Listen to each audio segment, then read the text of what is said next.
And good morning, everybody, and welcome to Our Waste, Our Resources, a really exciting seminar we have lined up for you this morning with a huge range of really interesting people from a range of places.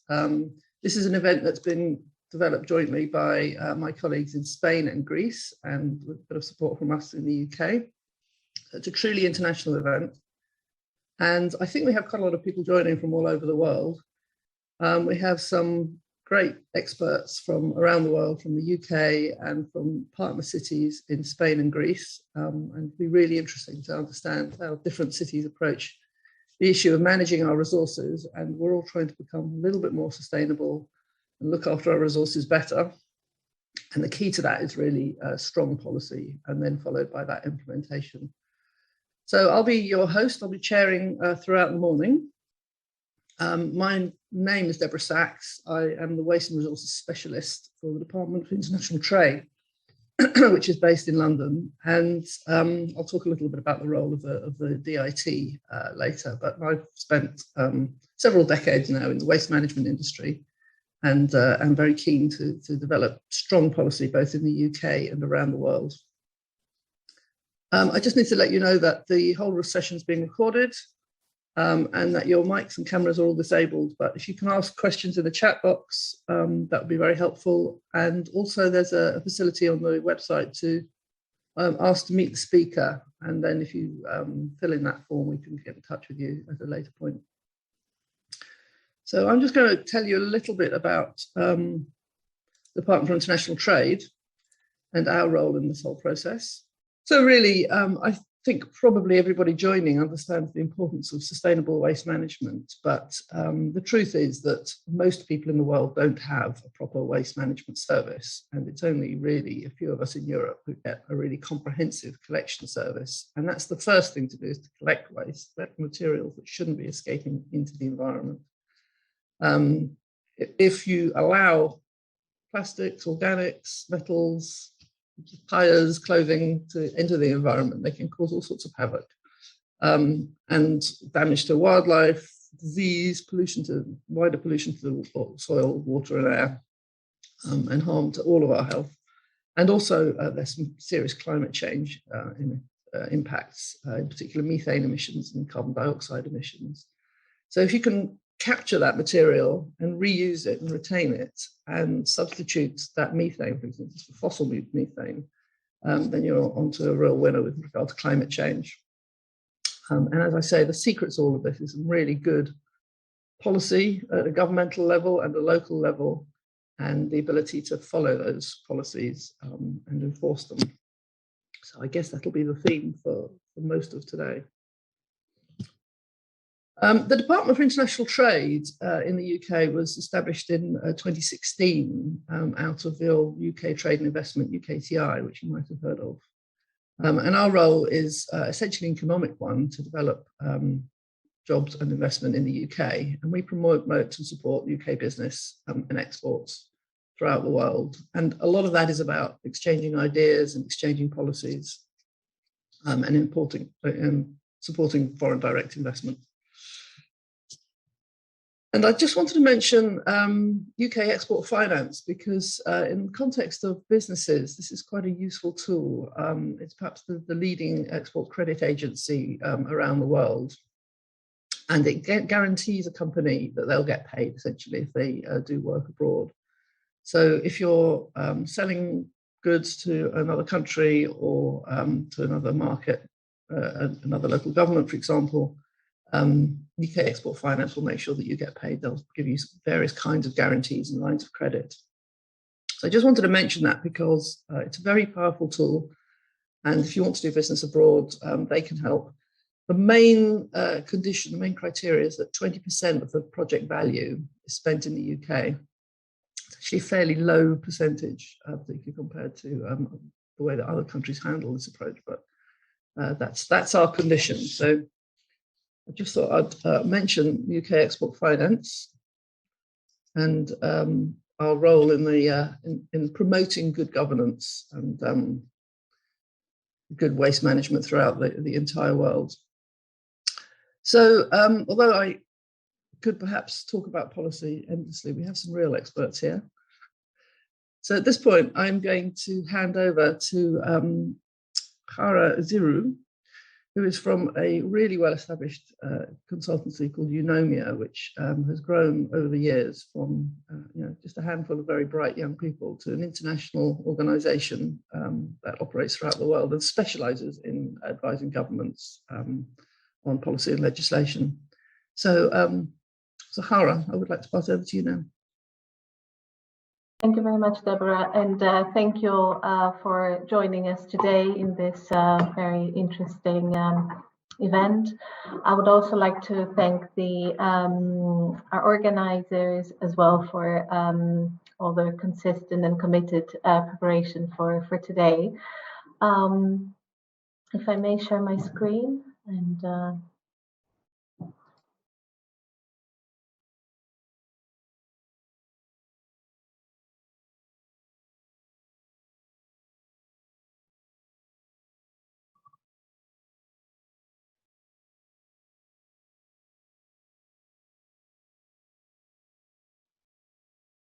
okay, so just briefly, a little bit about Eunomia. So Eunomia, as Deborah mentioned, is an international environmental consultancy.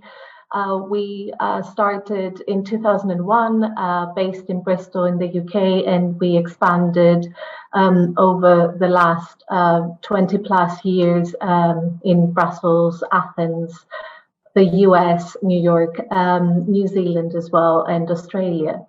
We have been working with a number of national governments, with a number of NGOs and different non-for-profit organizations. And we have, over the past 8 to 10 years, we have been working with the private sector as well, looking at the value chain of materials, looking from materials all the way to products, alongside all the new and latest policy developments. We have been specialized, or we've got specialists in the environmental engineering and also economics field. And as mentioned, we have been working with the European Commission on a number of different policy directives and other regulatory aspects that have been adopted over the past years on waste and resources and circular economy. A number of reports that we have actually been commissioned to deliver, and we have got also on our website. You can find much more about it on the circular economy package, the plastic strategy, the early warning system for all the member states, and we have been doing a lot of work for the waste infrastructure and roadmap specifically for the Balkan states that are obviously in an accession state. And I'm calling you, and I'm speaking to you from our Athens office. So yes, it's a great honor to be here. So very briefly, it's important to say that within the Circular Economy Action Plan that was adopted in 2020, there were specifically 35 actions along the entire life cycle of products. Very briefly, the Circular Economy Action Plan is focusing on clearly making sustainable products within the European Union, empowering consumers and public buyers, focusing on key product value chains, and specifically looking at different products and their materials, specifically on batteries and vehicles, looking at new regulatory developments within the packaging sector, plastics, single-use plastics, textiles, construction and buildings, food, water and nutrients. Clearly, the focus here is to ensure less waste generated, moving towards a much more circular behavior for people, consumers, regions and cities, and clearly leading also to our global efforts in circular economy going beyond the EU. What is key here, the European Commission did adopt and did issue the Sustainable Product Policy Framework, and Eunomia was commissioned to work on this assignment to be able to understand better within the different sectors what are the different product hotspots, what are the different environmental impacts that are attached to these types of products, whether we're looking at packaging products, whether we're looking at electronics, toys, textiles, etc. we know that many products still do break down quite quickly and cannot be easily reused and repaired or recycled. Consumers do not still repair products, even though there has been, we have seen efforts towards this directions, and there has been a big confusion on green claims as well. The production processes in Europe are still not resource efficient, and we're going to see this also within the packaging sector. But even though there's still a lot of room for improvement, there are big steps that are currently taking place. In terms of designing sustainable products, the focus of the EU Circular Economy Action Plan and linked to clearly the product policy legislative initiative Green Products is focusing on improving durability, reusability and repairability, looking to address the presence of hazardous chemicals and the increasing recycled content on packaging, plastic bottles, also the restriction of single-use items. We have seen that through the Single-Use Plastics Directive that was issued in 2019. The incentive to product as a service, and clearly the digitalization, which includes digital product passports, such as for construction and demolition, and also batteries, which is an upcoming, we know the regulation is on its way.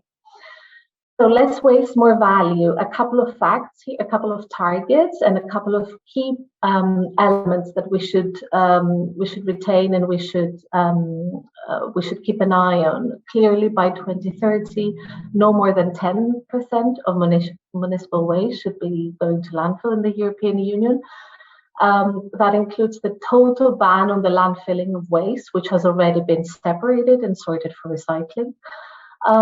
It's important to say that there are countries like the backlagging countries like Romania and Greece, Bulgaria, and a couple of others that have been given a derogation target, so another 5 years in order to be able to meet the target.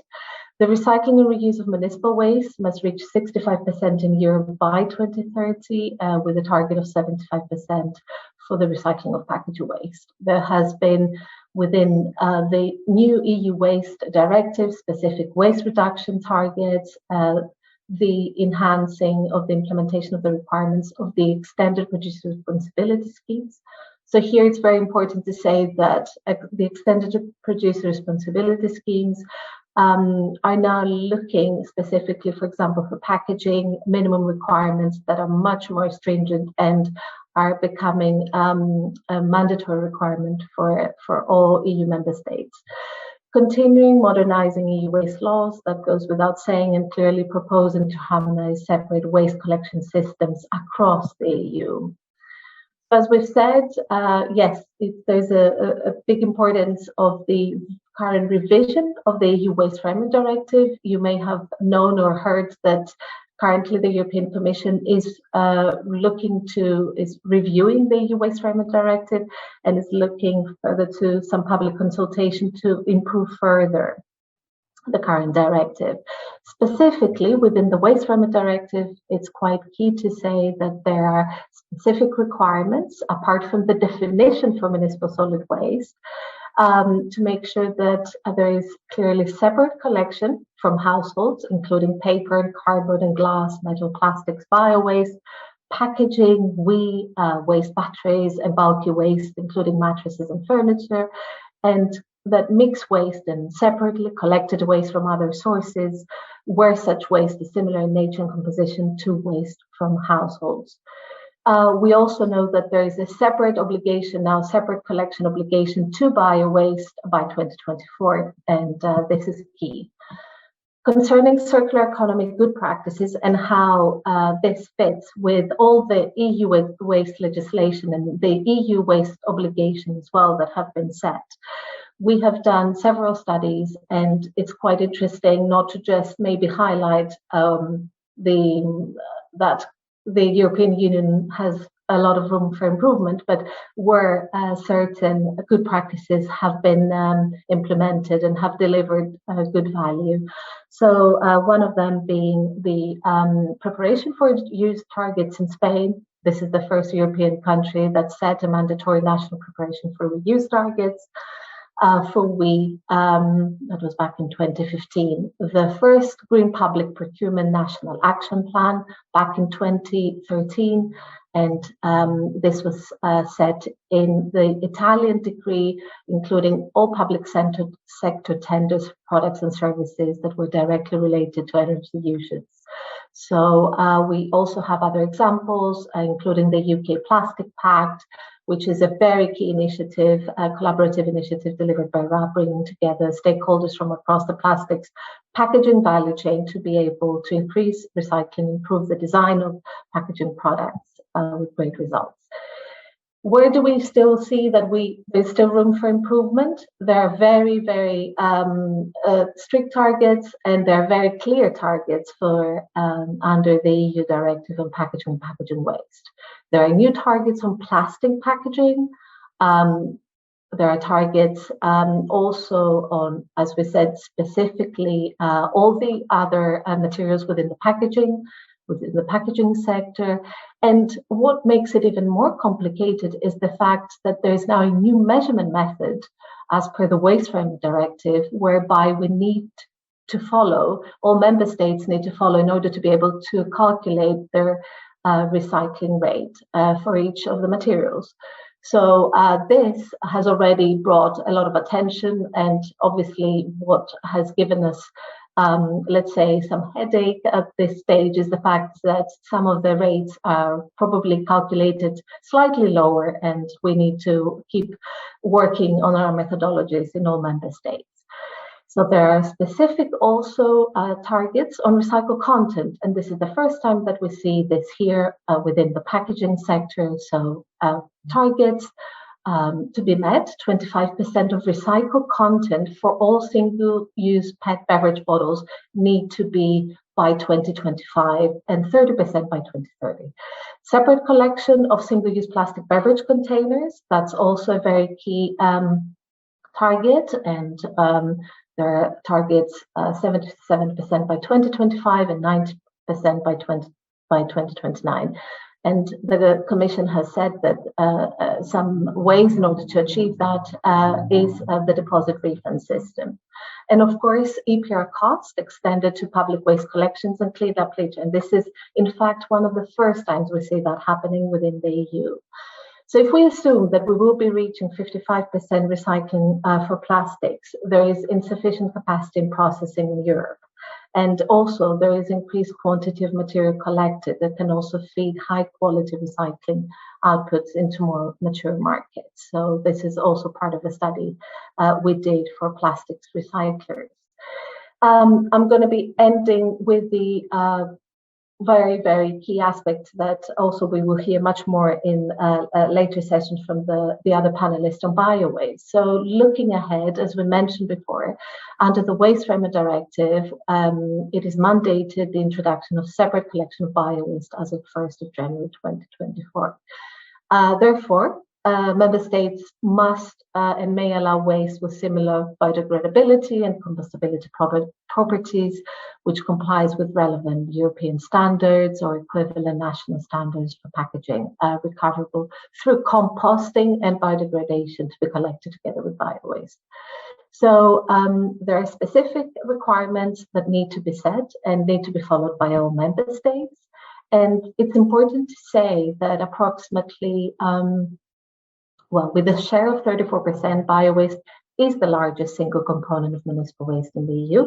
This doesn't come as a surprise, and recycling of bio-waste is key for meeting the EU target to recycle 65% of municipal waste by 2035. We've got approximately 88 million tons of food, which equates to 173 kilograms per person of food waste every year in the EU along the entire food value chain.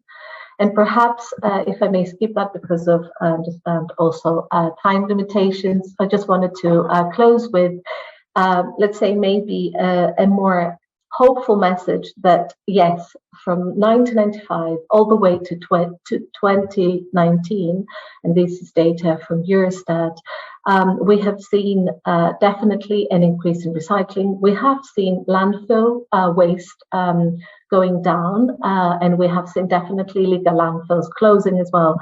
And I just wanted to close with the fact that only at the moment 30% of waste in the EU is currently recycled, so there is room for improvement.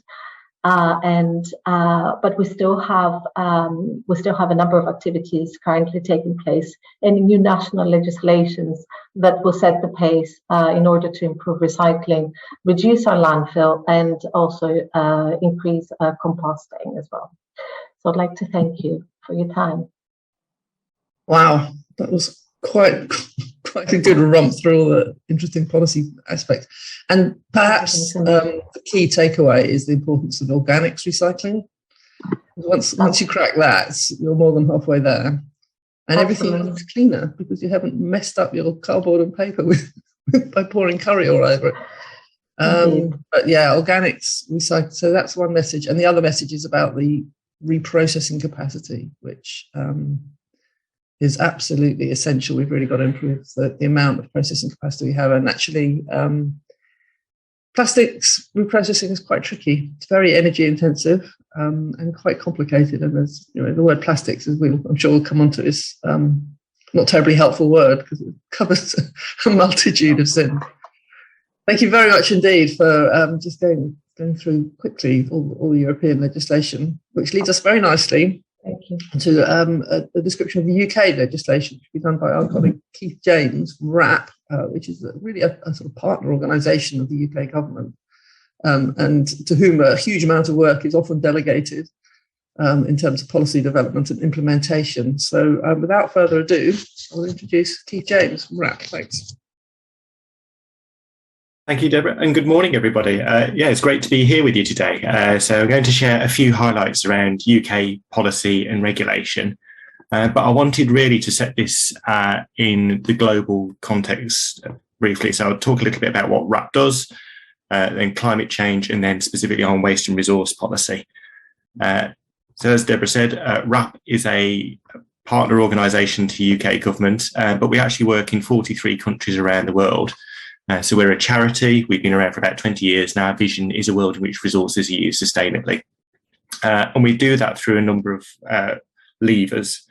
So we work with businesses to reinvent how we design, produce and sell products. So we have a number of voluntary agreements. We have a voluntary agreement with the plastics sector, as Sarah mentioned, but also with the food sector called Courtauld 2030 and Textiles 2030 as well. So we're working to try and reduce the environmental impact of products, rethinking how we use and consume those products. So again, we're looking at business models, but also we engage directly with consumers through campaigns. So we run national campaigns, for example, Love Food, Hate Waste, to help people reduce the amount of food they waste, and Recycle Now to encourage people to recycle more. And then we redefine what's possible through reuse and recycling.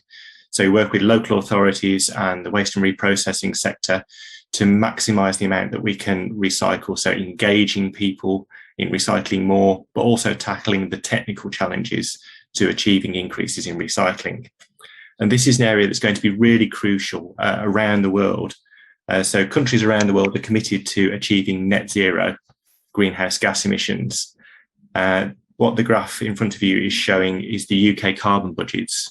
So the UK government became the first government in the world to set mandatory carbon reduction targets and has increased its ambition in the last 2 years, bringing forward previous targets by 15 years.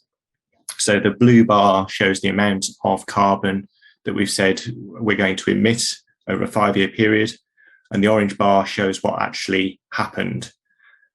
The target we've set in Carbon Budget 6, which runs from 2033 to 37, is to halve emissions compared to Carbon Budget 5. We need urgent action now because, as you can see, for Carbon Budget 4, which is just ahead of us, we don't yet have all the policies and actions in place to enable us to achieve that target. And then there are increasingly ambitious targets coming on. So we need immediate action. Often we think about energy, but actually about half of emissions globally are coming from the way we produce and use resources. And if we look at what we think is going to happen in the UK, we think our dependence on material resources is going to increase over time. So that is inconsistent with achieving a net zero target. And that's why tackling resources and waste is so important to actually achieving that net zero ambition. We also think there are economic benefits to this. So one of the things that we've done is look at the circular economy in the UK. We've looked at the value of the recycling sector, repair and reuse, rental and leasing. And what we saw over a 5-year period is that sector grew in value by just under 20%. So from about 34 to 41 billion pounds a year. But it now employs over 500,000 people as well. So it's grown in a number of ways. And that's economic growth is enabling a reduction in material use. So that's where we think there's a real opportunity through policy and through various transformations and innovations to actually reduce our material use and create economic value as well. We did some research with the University of Leeds and the CRED Centre, and we identified 8 strategies that can tackle resource use and reduce greenhouse gas emissions at the same time. I'm not going to go through all of these, but essentially this is about changing the way we use products, changing the way we make products, and changing the way we then deal with those at the end of their life. And the way that a lot of this comes through in government strategy is devolved now. So the net zero strategy is UK wide. And so many of these actions are in there, and RAP's work is referenced in that strategy. But when it comes to waste, we have 4 different national strategies, broadly all trying to achieve the same thing, but different emphasis, different timescales, different indicators of success. What's happened with Brexit is there's also been a recess. So last year, the Environment Act was passed. So this sets out the powers that are held by governments across the UK. And the areas I wanted to focus on just briefly are those on the screen. So extended producer responsibility, as in Europe, the idea that businesses will be responsible for dealing with the impacts of the products they place on the market. Provision of resource efficiency information. So RAP are working with government to understand what it is that we can tell citizens that is going to influence their behaviour and their purchasing choices. Looking at minimum resource efficiency requirements. So what performance requirements can be set for products that will influence the amount of resources we use in them. Deposit return schemes for packaging have been announced, and more will be announced in the coming months, but there's the option to have deposit return schemes on a range of products, and also introducing charges for single-use items. So the opportunity there would be about looking at how we can increase the use of reusable items rather than single-use items, and then looking at the infrastructure for collecting those items that have been discarded. So the key development in extended producer responsibility in the Environment Act is that first line. So EPR is not just about paying for recycling. EPR is also there to prevent materials becoming waste in the first place, which is, I think, a genuine innovation. And it's also there to encourage reuse and redistribution as well as recycling. So the packaging scheme is the one that's been announced, and there was a government consultation response published over the weekend, and that covers the full net cost of recovering packaging.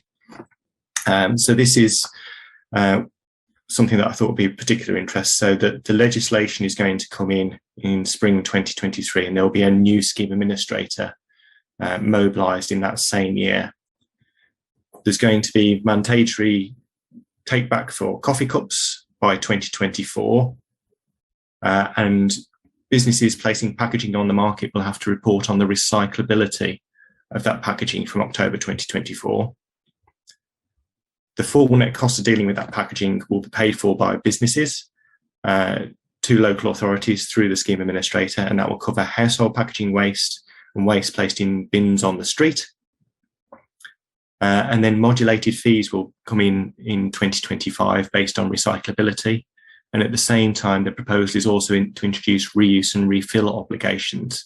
So there are huge amounts of opportunities here for businesses to think about how they create those reuse and refill systems, because it's not just about the packaging, it's about the system that you operate in as well.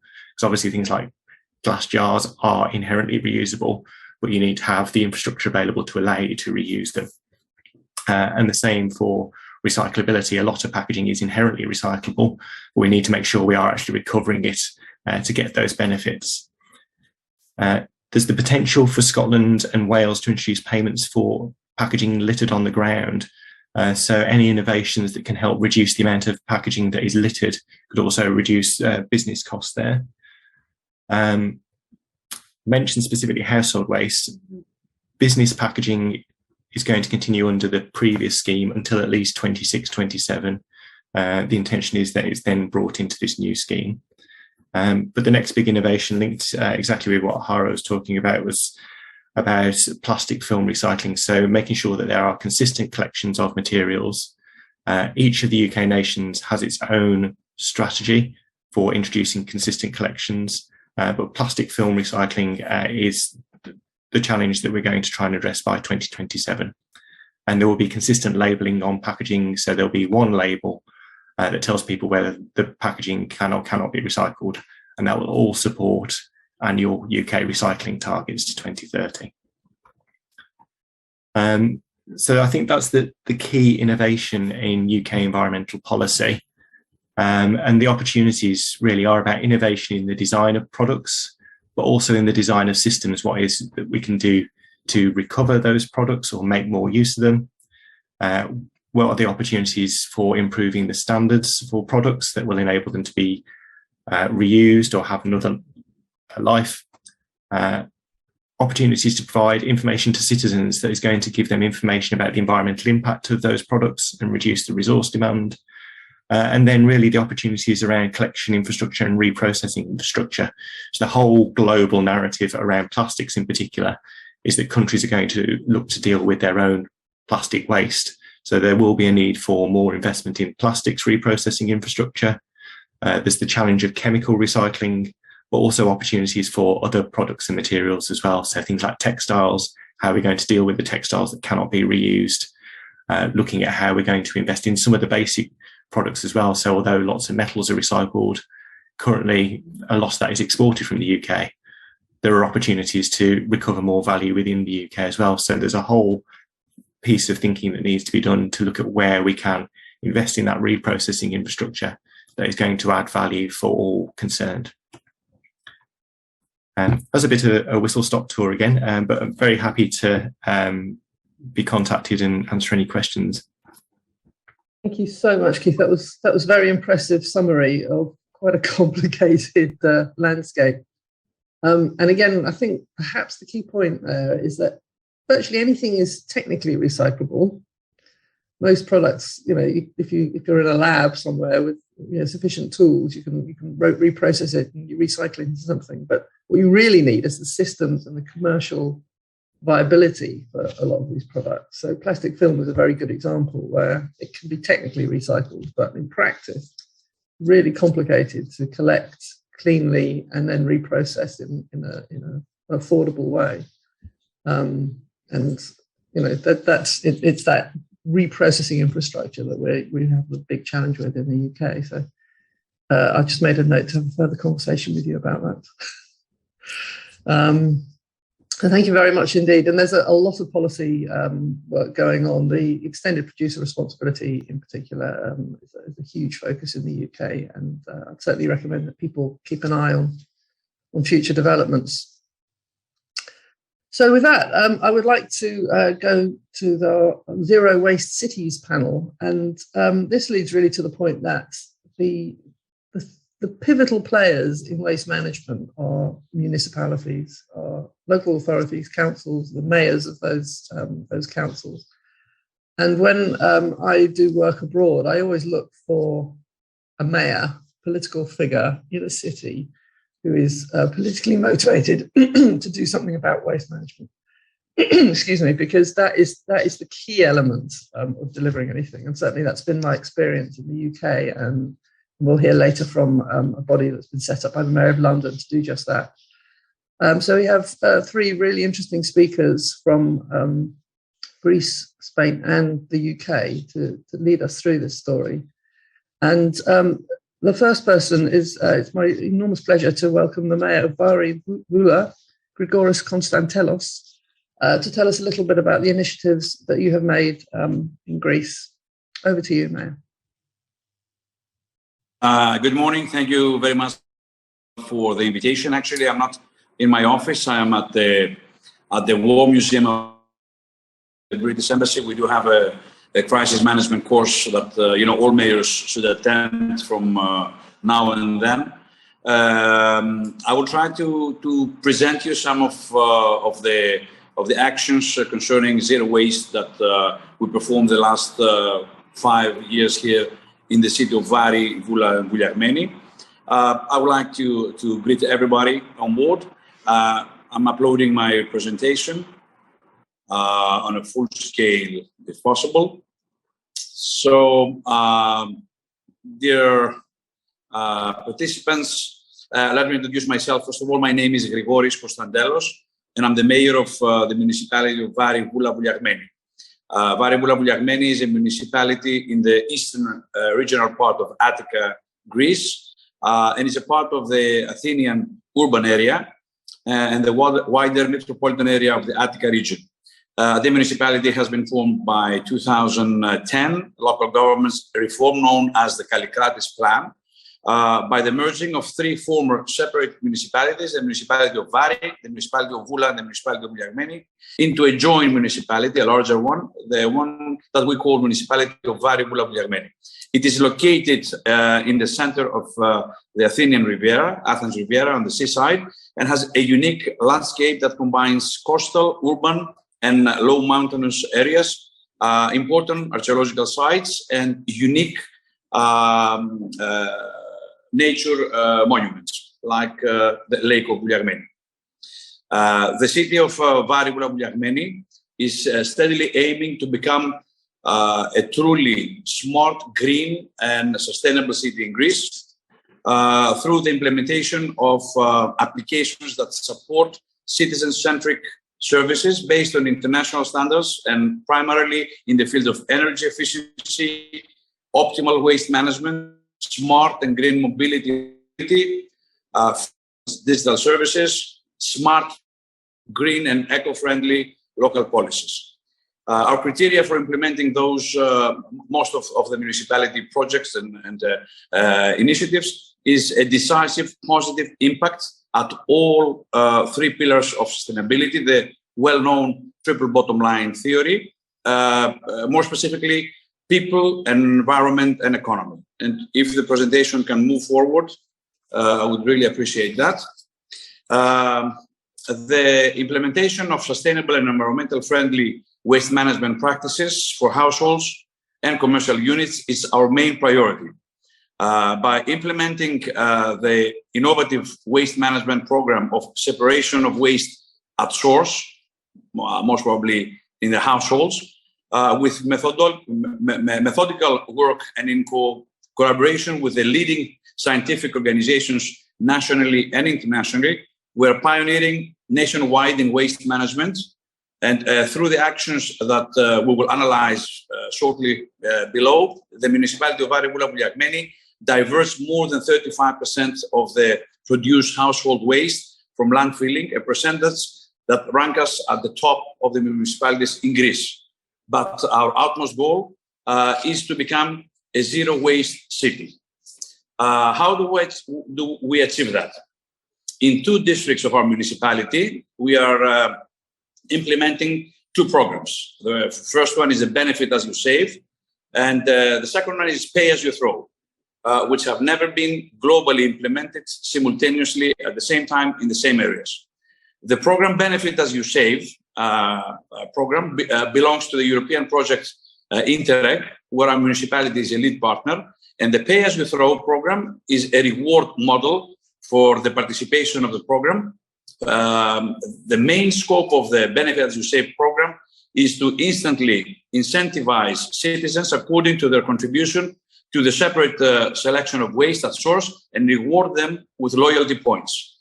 The pay as you throw is a pricing model for waste disposal, and after certain legislative measures which have been taken recently, households will be charged for the municipal fees according to their waste performance and will be rewarded with loyalty points.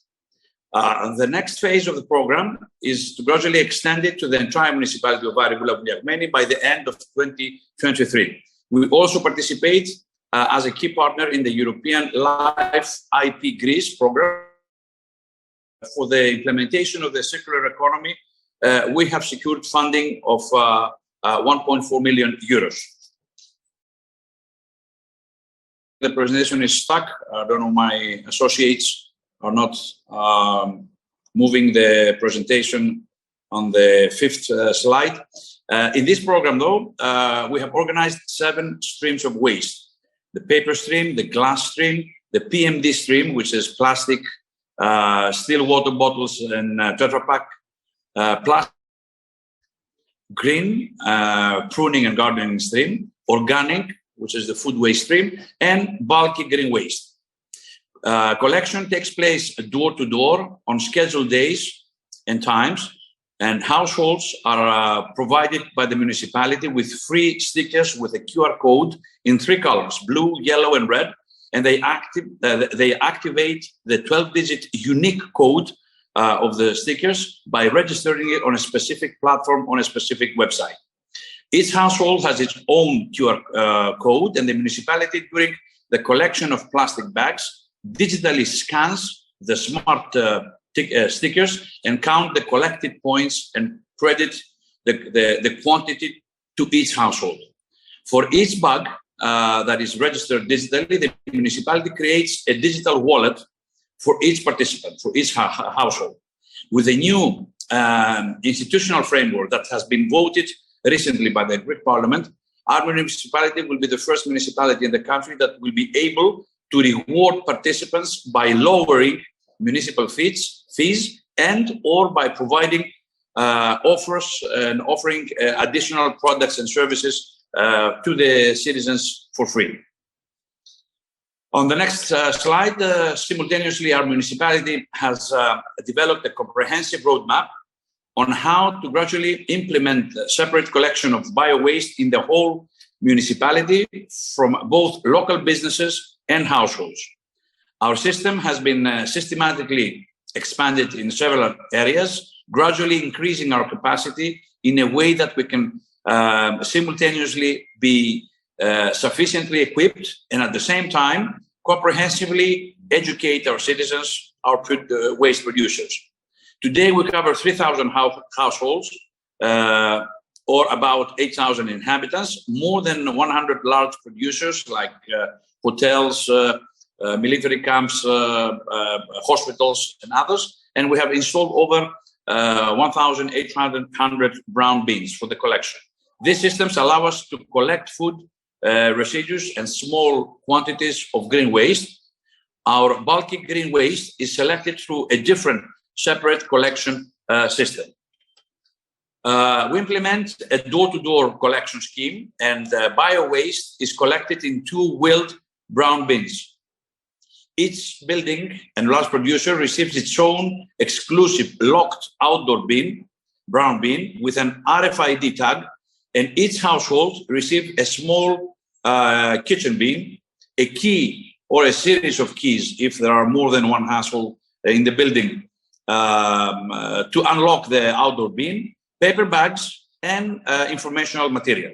The distribution of the equipment and awareness raising takes place door to door in person in order to achieve high commitment and participation of the inhabitants. We have also installed an IoT system for tracking the bins and weighting the material collected automatically. On the slide 8, which I don't know why we cannot move there, our municipality is also a pioneer in the production of a soil conditioner, which is produced from green and organic waste collected from the households. Both brown bins and green waste is transferred to a composting plant where we will produce a high-quality soil improver branded as Vita Green and Vita Green Plus.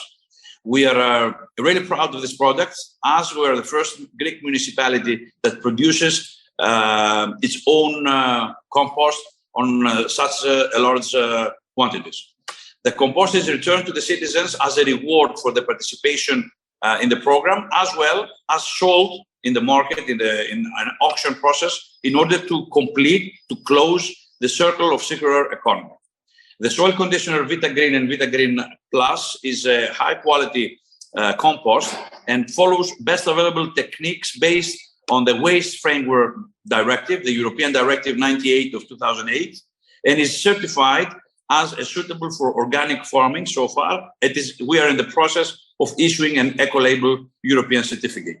We're very proud that our municipality has managed to close the circle of circular economy by completing the economic viability of this action through a public open auction of 10,000 50 liters bags of Vitagreen and Vitagreen Plus that added revenues to the municipal budget and more or less neutralized the economic result of this action.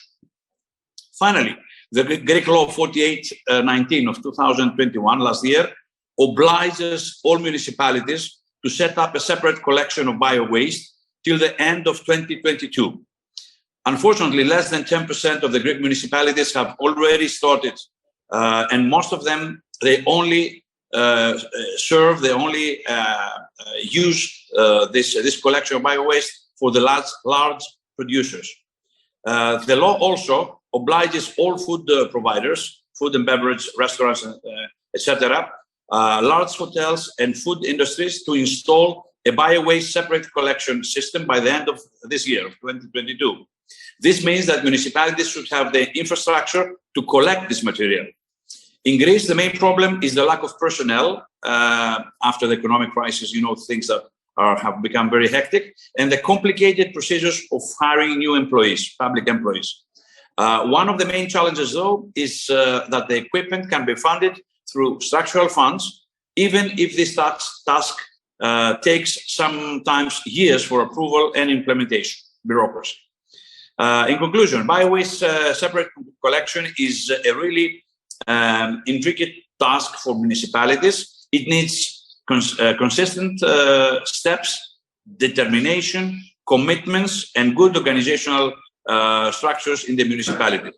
We consider the municipality of Varivoulia-Vouliagmeni as a leader in the country, in the field, and we firmly believe that our practices in waste management overall, and especially in the separate collection of bio-waste, can be used to create a national roadmap for quicker and more effective implementation of similar systems.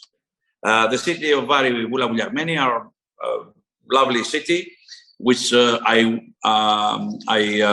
invite you all to visit in the coming weeks or months, embraces the future with open arms and sees its new challenge as an opportunity to secure a brighter future for our children and grandchildren, the next generation citizens.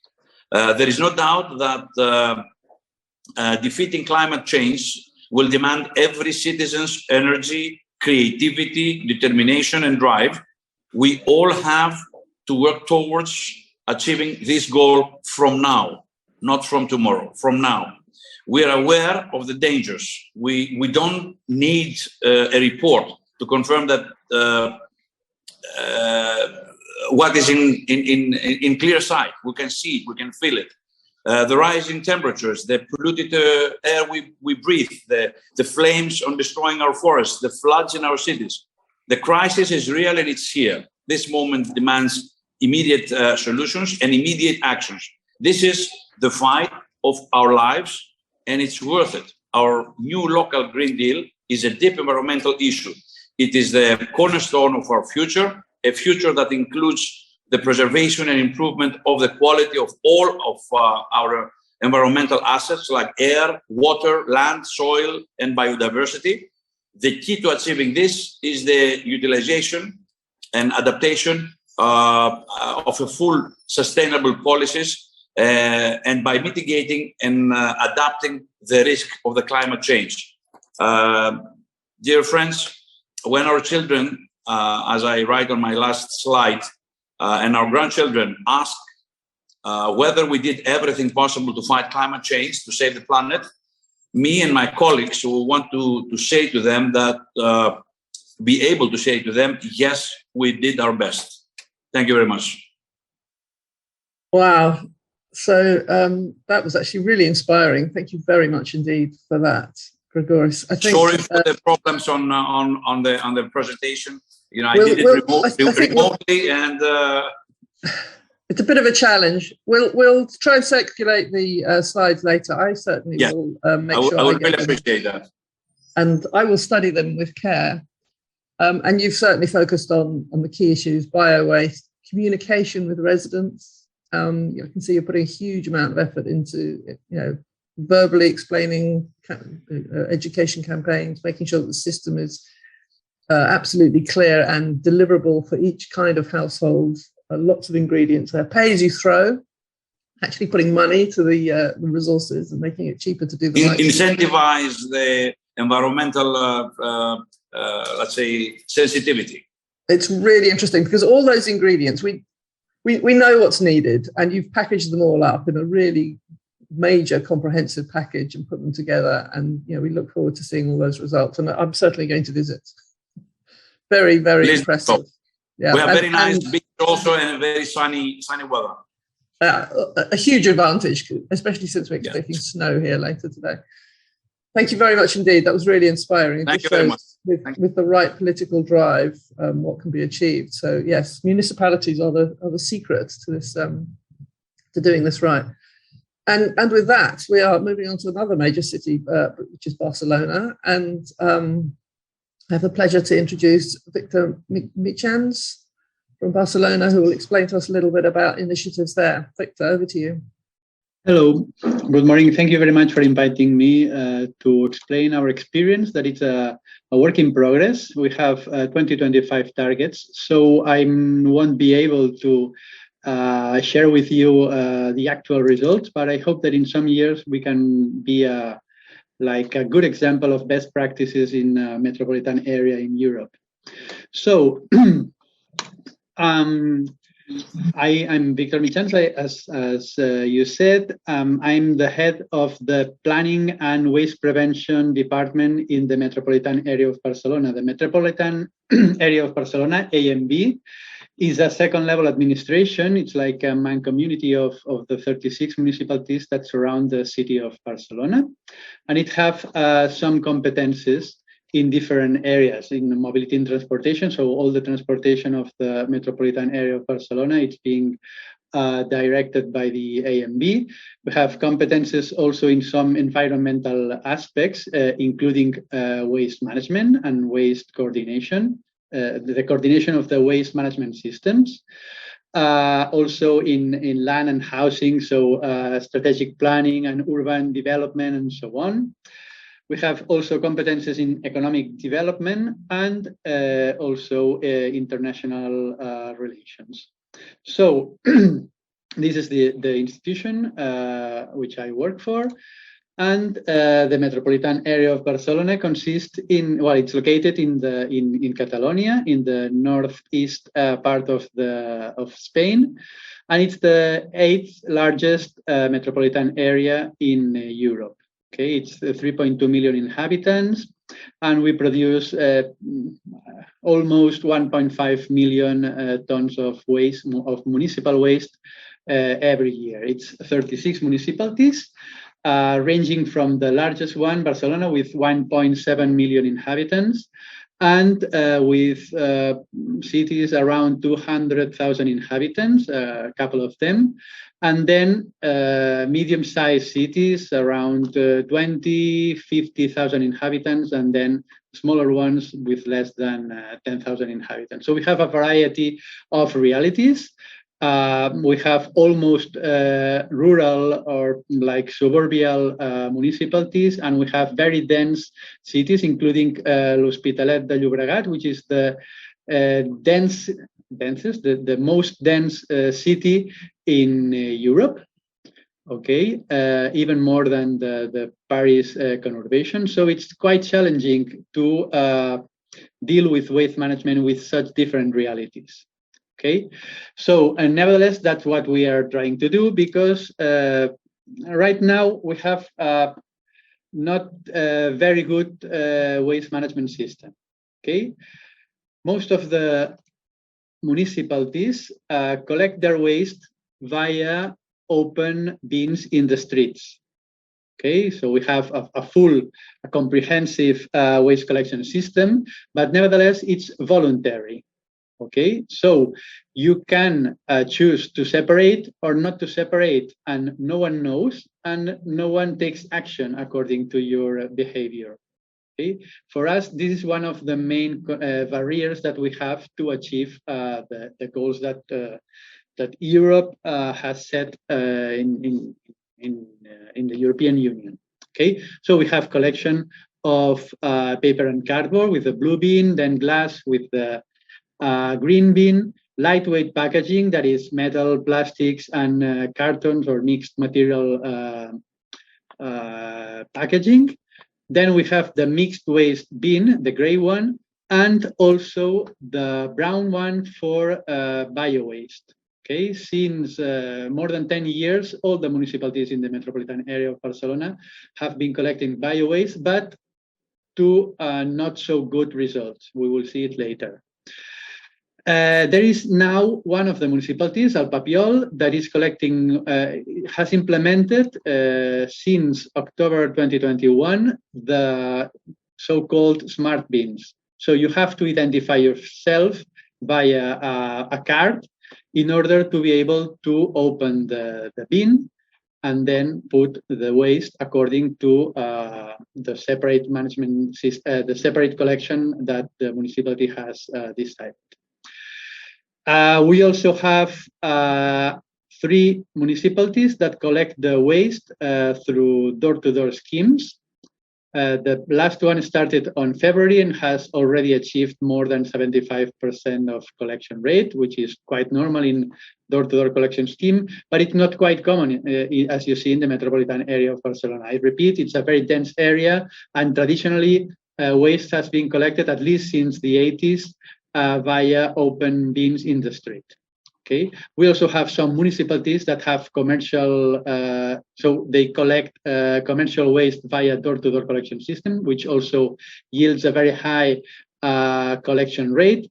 But nevertheless, we are right now quite away from the European targets. That it was 50% recycling rate by 2020, so a couple of years ago. It's recycling, it's not separate collection. So separate collection has a problem of impurities, of quality, and you have losses all through the waste management chain. And if you want to achieve 50% net recycling rate, you need to have at least 55, 60% collection rate.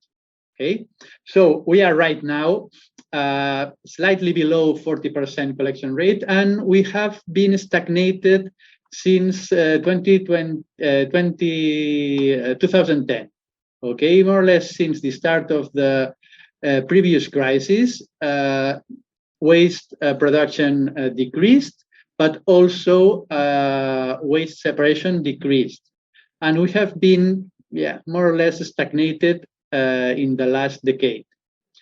And we have been stagnated at too low separate collection rates. The highest one is for cardboard and paper, which has a good commercial separation scheme.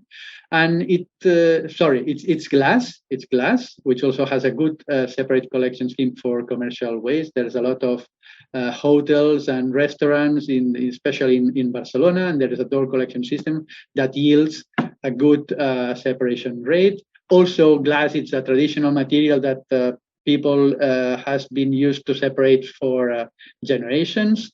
So the highest it's 65%. Then it comes cardboard and paper, and bio waste, which is almost 1/3 of the total municipal waste, doesn't even get to 40%. So it's for us, it's the main challenge to be able to deploy a separate collection system that has good capture of bio-waste. Because if you capture bio-waste, then the management of all the dry waste, it's much easier through MBT facilities, and then you have better quality, better prices, and so on. Okay, and we have a very important problem with lightweight packaging. Okay. So that's the situation right now in the metropolitan area of Barcelona. If we look at the different municipalities, the different 36 municipalities, we see that there are 7 of them that are already meeting the targets for 2025, the 55% collection rate. So let's be generous, that let's not focus in recycling, but in a separate collection rate. At the top, between 70 and 80%, we have Tiana and Torrelles de Llobregat, which are the municipalities that have been separating via door-to-door collection scheme since 20 years. So it's quite normal that they are at the top. Then we have some other municipalities that have been quite ambitious, quite steering with a lot of political will in order to improve the separate collection. Sant Just and El Papiol are the two municipalities that have been experiencing with smart bins. El Papiol has already deployed in all the municipality, and Sant Just this year, 2022, will deploy in all the municipalities these smart bins. Okay. Below them, we have a range of municipalities that are above the average, which is the orange one, and then some others that are well below the average, not reaching even a 30% collection rate. So as you can see, we have, I already told that we have different realities, and we need like a common approach to make all of them increase their recycling rate. How do we treat waste? As you have seen, most of the waste is being collected via mixed waste bin. So we need to give treatment to this waste in order to extract whatever can be recycled, whatever there is a market for it. It's mainly some of the plastic polymers and some and the metals, especially aluminum and ferric metals. We have 4 facilities. These are the gray dots. We call them Eco Park, and they treat like 60% of the waste that is produced in the metropolitan area of Barcelona. We have a couple, the brown dots are composting facilities, and the Eco Parks have already not only MBT treatment, but also methanization mostly. So most of the bio waste that is collected, collected, goes to the methanization chain of the Eco Parks. Okay, and we have also 3 sorting facilities for lightweight packaging.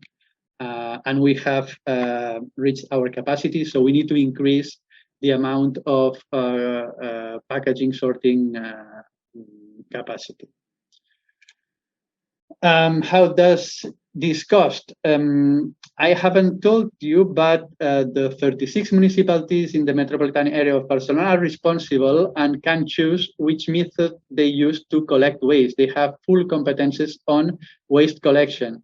And the metropolitan area has, the A and B, has competences on waste treatment.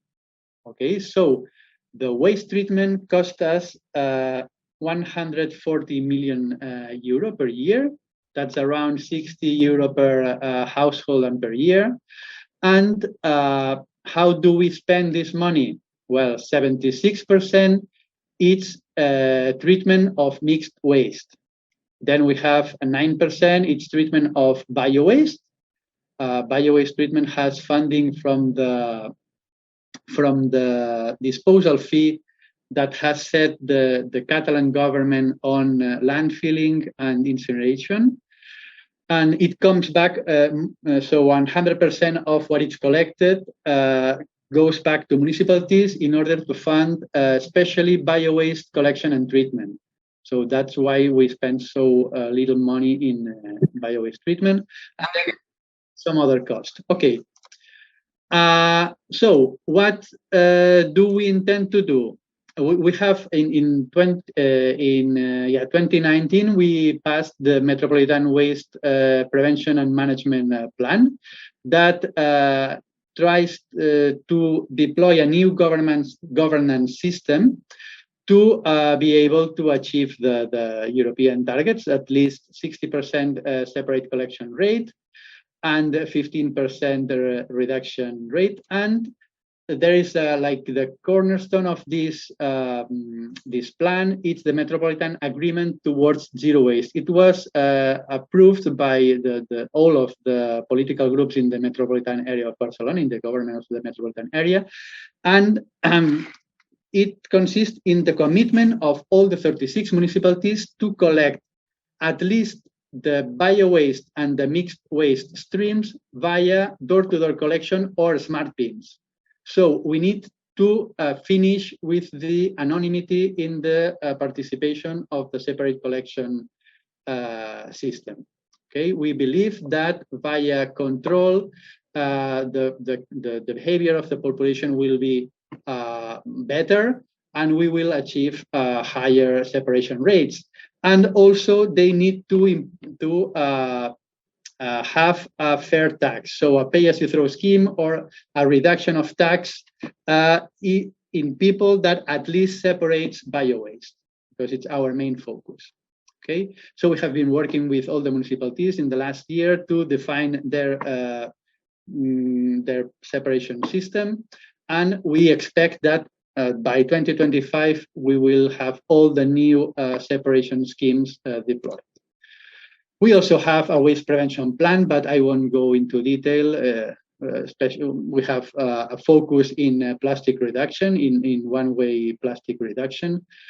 And as we expect separate collection rates to increase, we will need to update our waste treatment facilities. That's a business opportunity, because we'll need to, for instance, the first facility in 2023 will go from treating mixed waste to treating bio-waste plus packaging waste.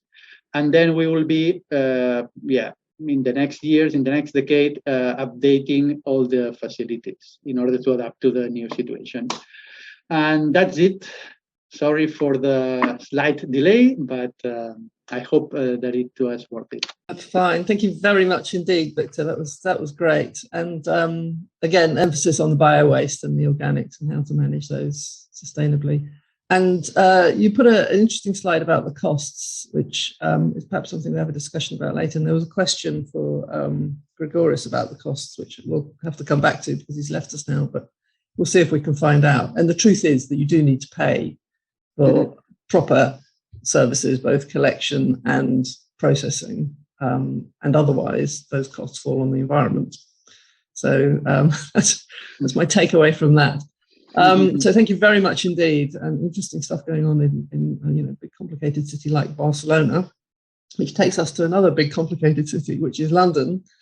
And London has had lots of really interesting initiatives into managing its waste better and more sustainably. And part of one of the key central plank of those initiatives has been the creation of an organisation now called Re-London. So I will now pass on to Lamia, who will explain a little bit about Re-London and what you are trying to do to tackle sustainable waste management in a large, complicated city. Over to you. Great. Well, thank you so much. Good morning. It's great to be with all of you today.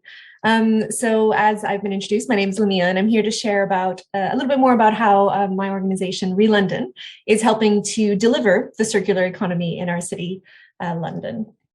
So I'll start by giving a bit of an overview about who we are and why we exist, and then outline a couple of examples of how we're bringing circular economy to life in London.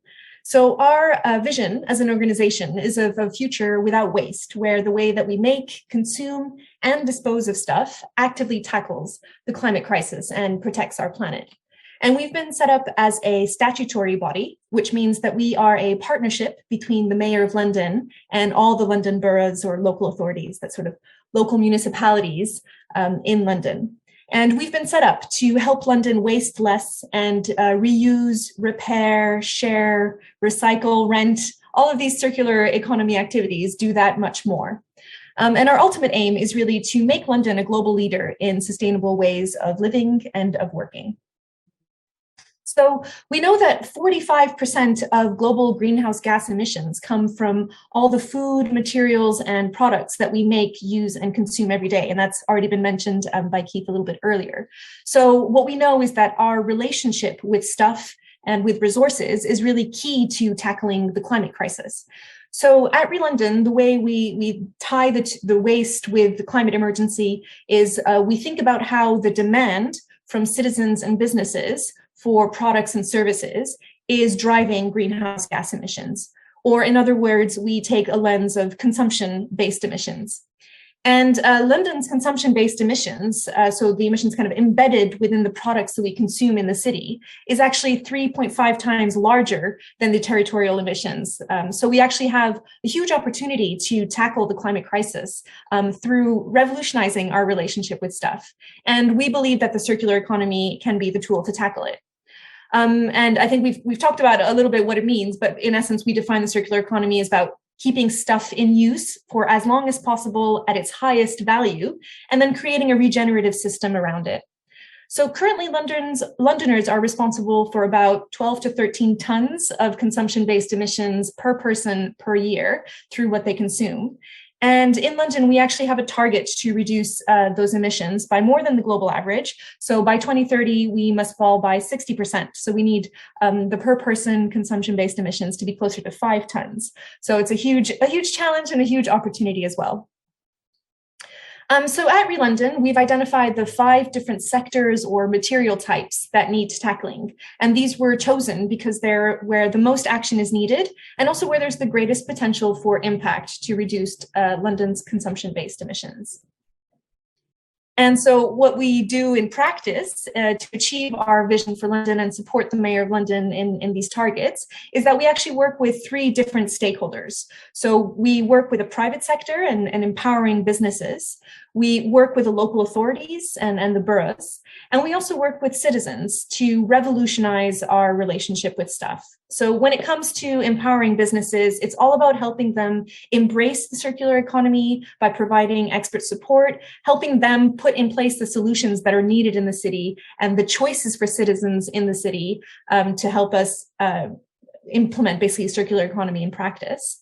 When it comes to boroughs, we offer practical advice at a local and city level and champion sort of cost-efficient initiatives to help the city reduce its waste footprint. And then when it comes to citizens, we actually run campaigns very similarly to RAP and at a localized level to educate Londoners to have a different relationship. So we've recently, for example, run a repair week to encourage citizens in London to repair things in their homes. And over the next couple of slides, what I'll do is highlight a couple of examples of the work that we're doing. And equally, if anyone wants to connect after today's conversation, then really happy for you to reach out. So a first example of what we do, and when it comes to working with business and the private sector, is that we actually operate a dedicated business support program for London's small and medium-sized businesses. So our team and activities are funded through various funding streams, which includes the European Regional Development Fund and also the GLA's Green New Deal Fund, as well as ReLondon's own funds. We've got an in-house team of business advisors who offer dedicated support. And the essence is really helping businesses translate circular economy principles into commercial opportunities.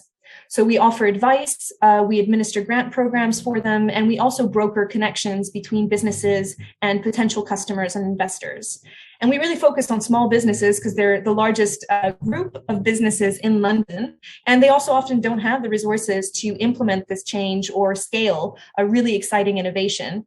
And what we do is we really help them identify operational and commercial benefits of becoming circular. So our emphasis is really about translating, not talking about circular economy basically, not just as an environmental opportunity, but also as a business opportunity. So to date, we've managed to work with 300 businesses to adopt or scale circular business models. So that includes both innovators, for example, businesses that are transforming waste into new products or helping citizens or businesses avoid waste in the first place.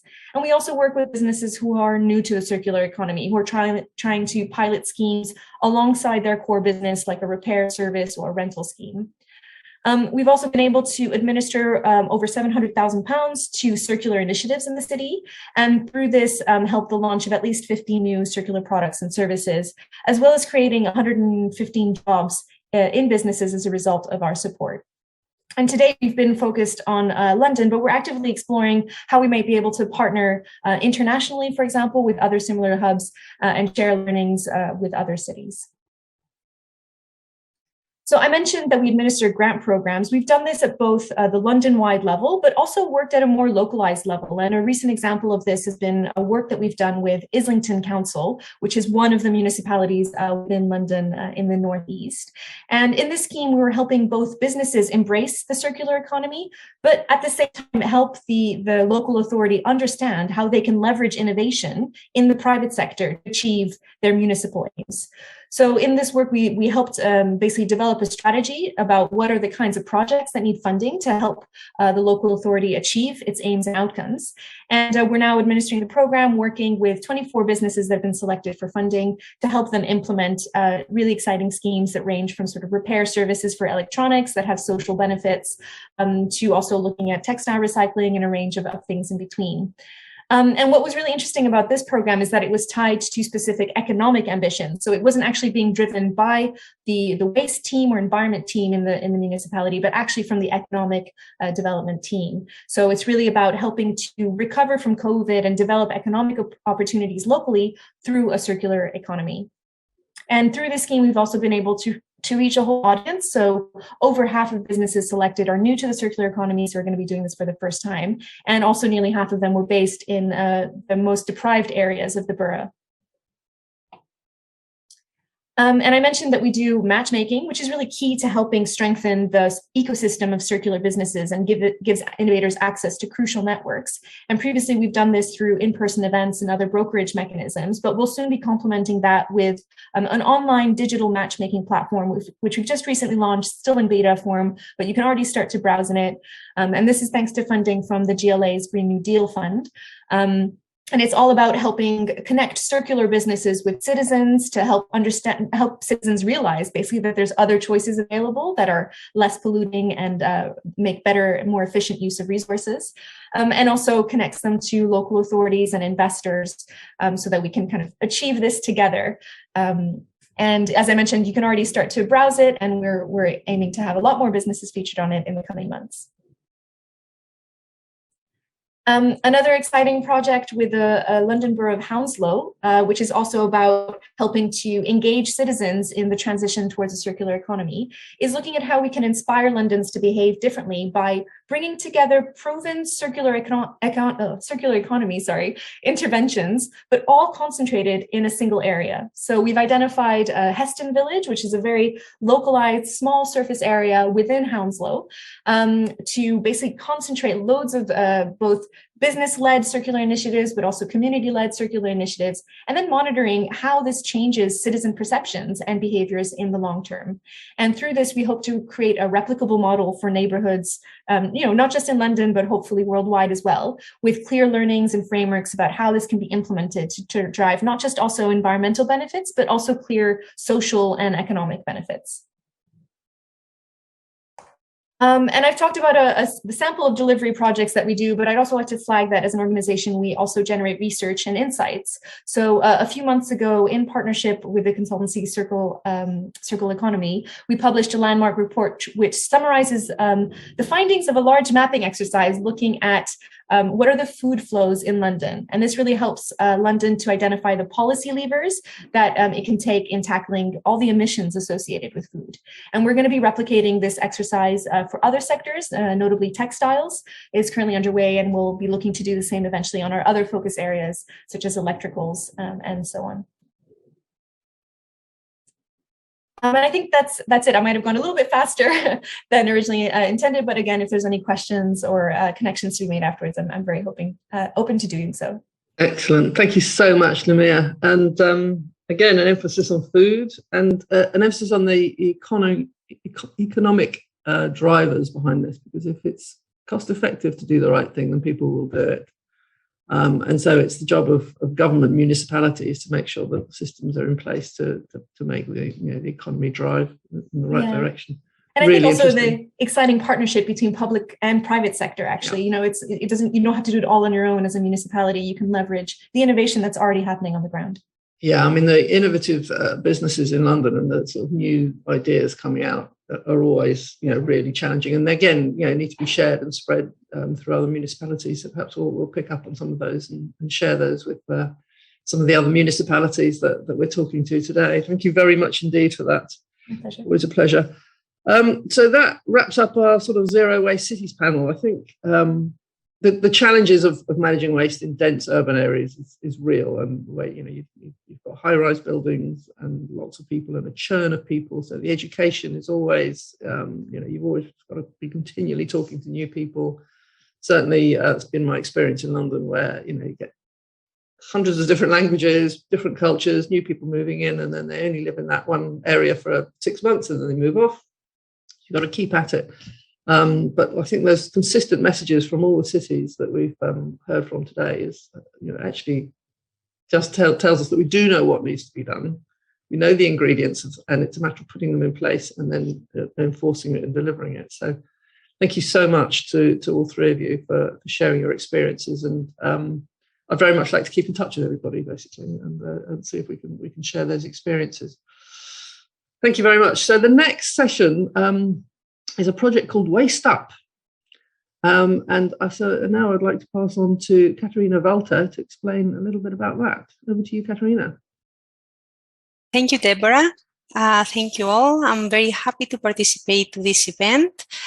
I am Katerina Valta, and I'm also from Greece. I work for Draxis Environmental, and along with other 30 partners, we participate in the project Waste Up. So, Waste Up project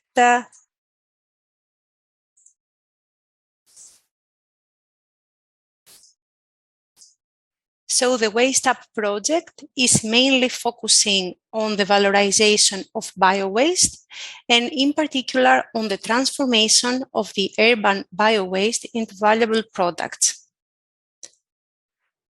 This project has been funded by Horizon 2020, and it's a large innovation action project with title Value Chains for Disruptive Transformation of Urban Bio-Waste into Bio-Based Products in the City Context. The total budget is approximately 11 million euros, and the implemented period has started from 2019, and we expect to finish on August 2023. As I told you, this project is a large partnership with 26 partners all over Europe, and it is coordinated by a large waste management company. This is SAB from Spain. Our company also participates in this consortium along with other municipalities throughout Europe. As you can see, there are 9 countries participating in the project, including UK, Spain, Greece, Belgium, Czech Republic, Italy, Turkey, Serbia, and also Austria. Our company is an SME company which is located in Greece and was established in 2000 at Thessaloniki. We now have offices in Athens and at Brussels, and our area of expertise is focusing on consulting services on the environmental domain and also on the development of IT state-of-the-art solutions.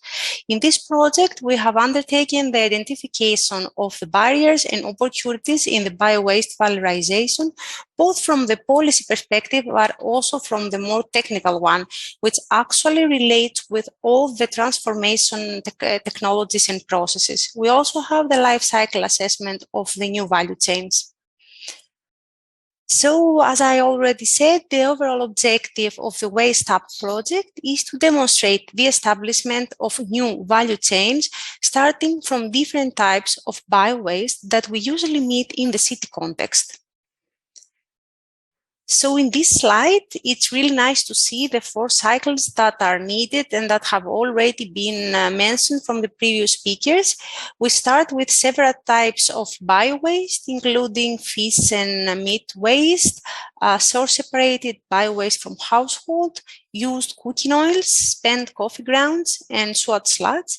And we move on with various valorization technologies. Most of them are state-of-the-art technologies, some of them with lower TRLs, but some of them have also higher TRLs, at about 7. And we come up with end products, including active peptides, gelatin, polyphenols, of course, coffee oil, biochar, and other products that you will see in the next slide. So, of course, the very important aspect of the project is the implication of all the relevant stakeholders, which is very important in order to have the change of mindset that we want to have a clear raw material, bio-waste in our case. So we start with our first pilot. This pilot is located in Spain, and it is the food and feed pilot. The main idea behind this pilot is that we have a lot of meat, fish, and spent coffee grounds in the area that this pilot takes place, and we want to, at one hand, utilize the ingredients, and at the other hand, to produce high quality end product. So the objective here is the production of gelatin and active peptides from discarded and unsold fish and meat, and also the production of coffee oil from the spent coffee grounds, and also polyphenols and carotenoids from this material. In this work, SAV is leading the entire experiment, the pilot, as we said, but also Biopolis is the technical partner to develop the relevant processes.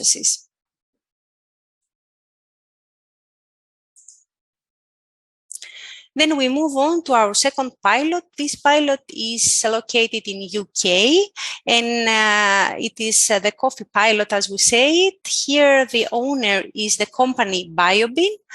BioBean is implementing valorization of spent coffee grounds some years now, but they use this material more as a biomass.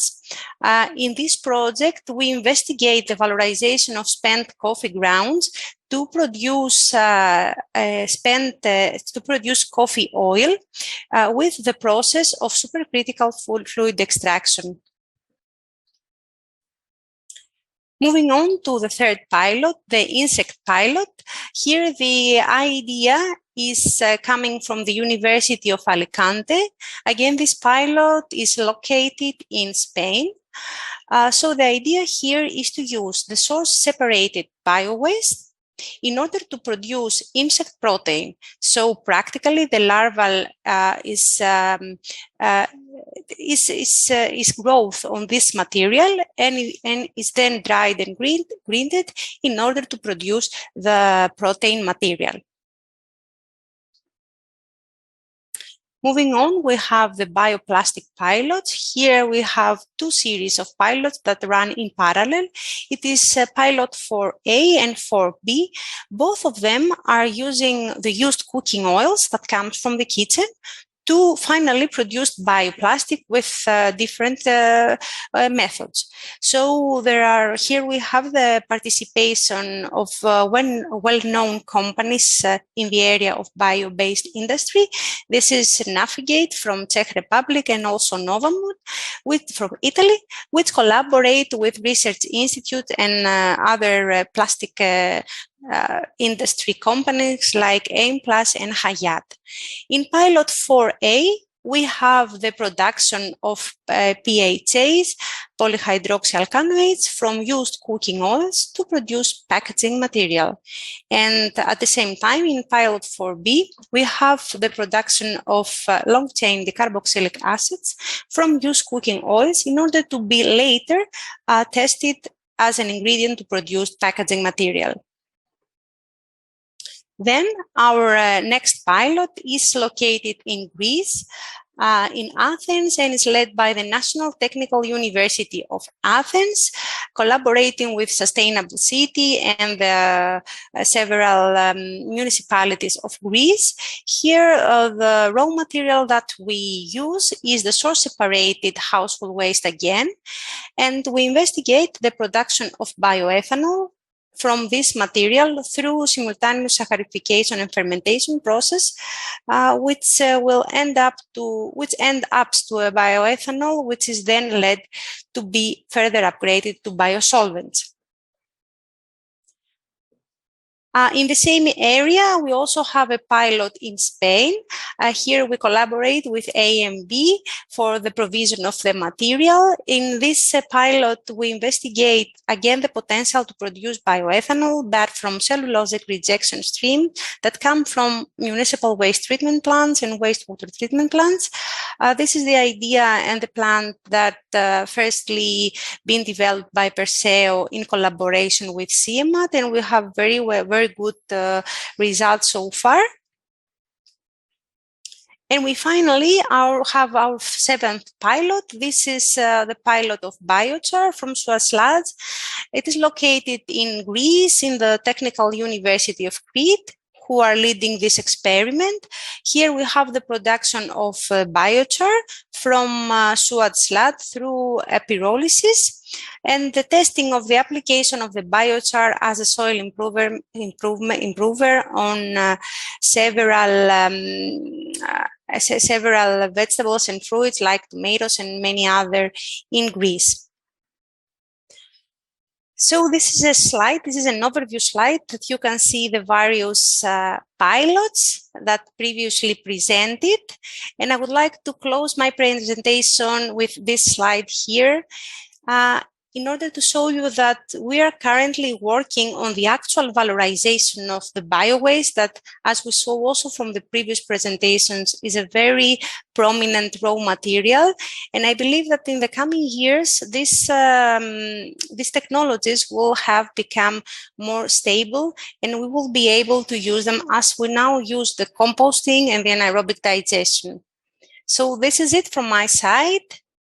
I would like to thank you, and I'm at your disposal for any question or discussion on the previous aspects. Thank you very much indeed, Katerina. That was a real romp through a number of really interesting, innovative technologies.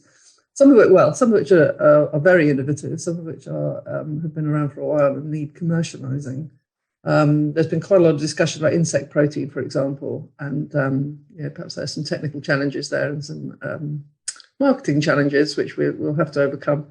Biochar, for example, has been around for quite a while, but it's perhaps not as widely used technology as it could be. So lots of interesting ideas, and I guess we look forward to finding out the results of all those pilots and which ones work technically and commercially, and which ones could be made to pay, because that's goes back to the economic issues that we've been discussing throughout this morning. Thank you very much indeed for that. I think I've got any questions in the chat. Perhaps we'll come back to that. So thank you very much. We now move on to some company presentations, and we've got a whole selection of really interesting, innovative companies from around the world, actually. Starting off with a focus on organics and food waste, which has been a continuing theme this morning, and I think can't be prioritised enough. So the first presentation is from an organisation which I've always been very impressed with, called Cube Renewables. And the presenter is James Rundle. So over to you, James. Nice to see you. Hi, Deborah. Hi. And hello, everyone. So I'm just going to share my screen. Can you see that? Okay. So thanks to Deborah. Yeah, we can see it. Okay, yeah, we're good. So thanks very much to Deborah and everybody at DIT for this opportunity to sort of showcase our technologies. It's really useful for us to share a stage with some really large city municipal waste management strategists. We rarely get the opportunity to sort of liaise and talk to people at that level, so it's great for us. And it was really interesting just listening to Katerina's presentation just now. So we deal with a lot of those similar feedstocks. We're dealing with a couple of protein farms in Africa. There's a whole, so we just have a different sort of application for organic waste streams. So my company is called Cube Renewables. I'm head of sales. We essentially, in a nutshell, we're a small-scale anaerobic digestion technology provider. So we look at converting your organic waste streams into renewable energy. So as part of this, I mentioned now, because this is a waste management platform, in May last year, we were invested in by a very large end-to-end waste management platform based out of Singapore, but with a sort of global footprint, called Blue Planet. And this has really enabled us to sort of scale up our technology and our tech offering. Let me know at the end of this if you need any more information. So as I said, we see organic waste streams as a resource, not a problem. So we deal with some pretty some waste streams at the wrong end. So a lot of our work is quite smelly. It's quite unattractive. We find it difficult to employ graduate engineers at the moment because they have 1 or 2 days in our setup, and they realise that feedstock can be quite smelly. But essentially, we're seeing that as a huge resource and one that's been wasted currently. So we've got a range of techs. I'll give you a little bit of background about us. We were developed in 2011 out of an MOD, which is the British UK Armed Forces Ministry. So they were looking at a solution for human sanitation waste and really high fuel costs in forward operating bases. So this was in Afghanistan, in Basra. So we developed then our first modular, containerized, deployable, robust AD system. And that unit is still working in the UK. And we've grown out of that sort of since then. So we were an environmental consultancy. Cube is now a standalone tech provider. We've teamed up with a specialist engineering company from the West Country of the UK. And we build, as I said, so we specialize in robust, off-grid, reliable, but effective and efficient systems with really good data monitoring. So just taking you through, I mean, why are we doing this? So again, really interesting to look at the feedstocks of the previous, of Katarina's slide deck. So essentially, the main output would be biogas.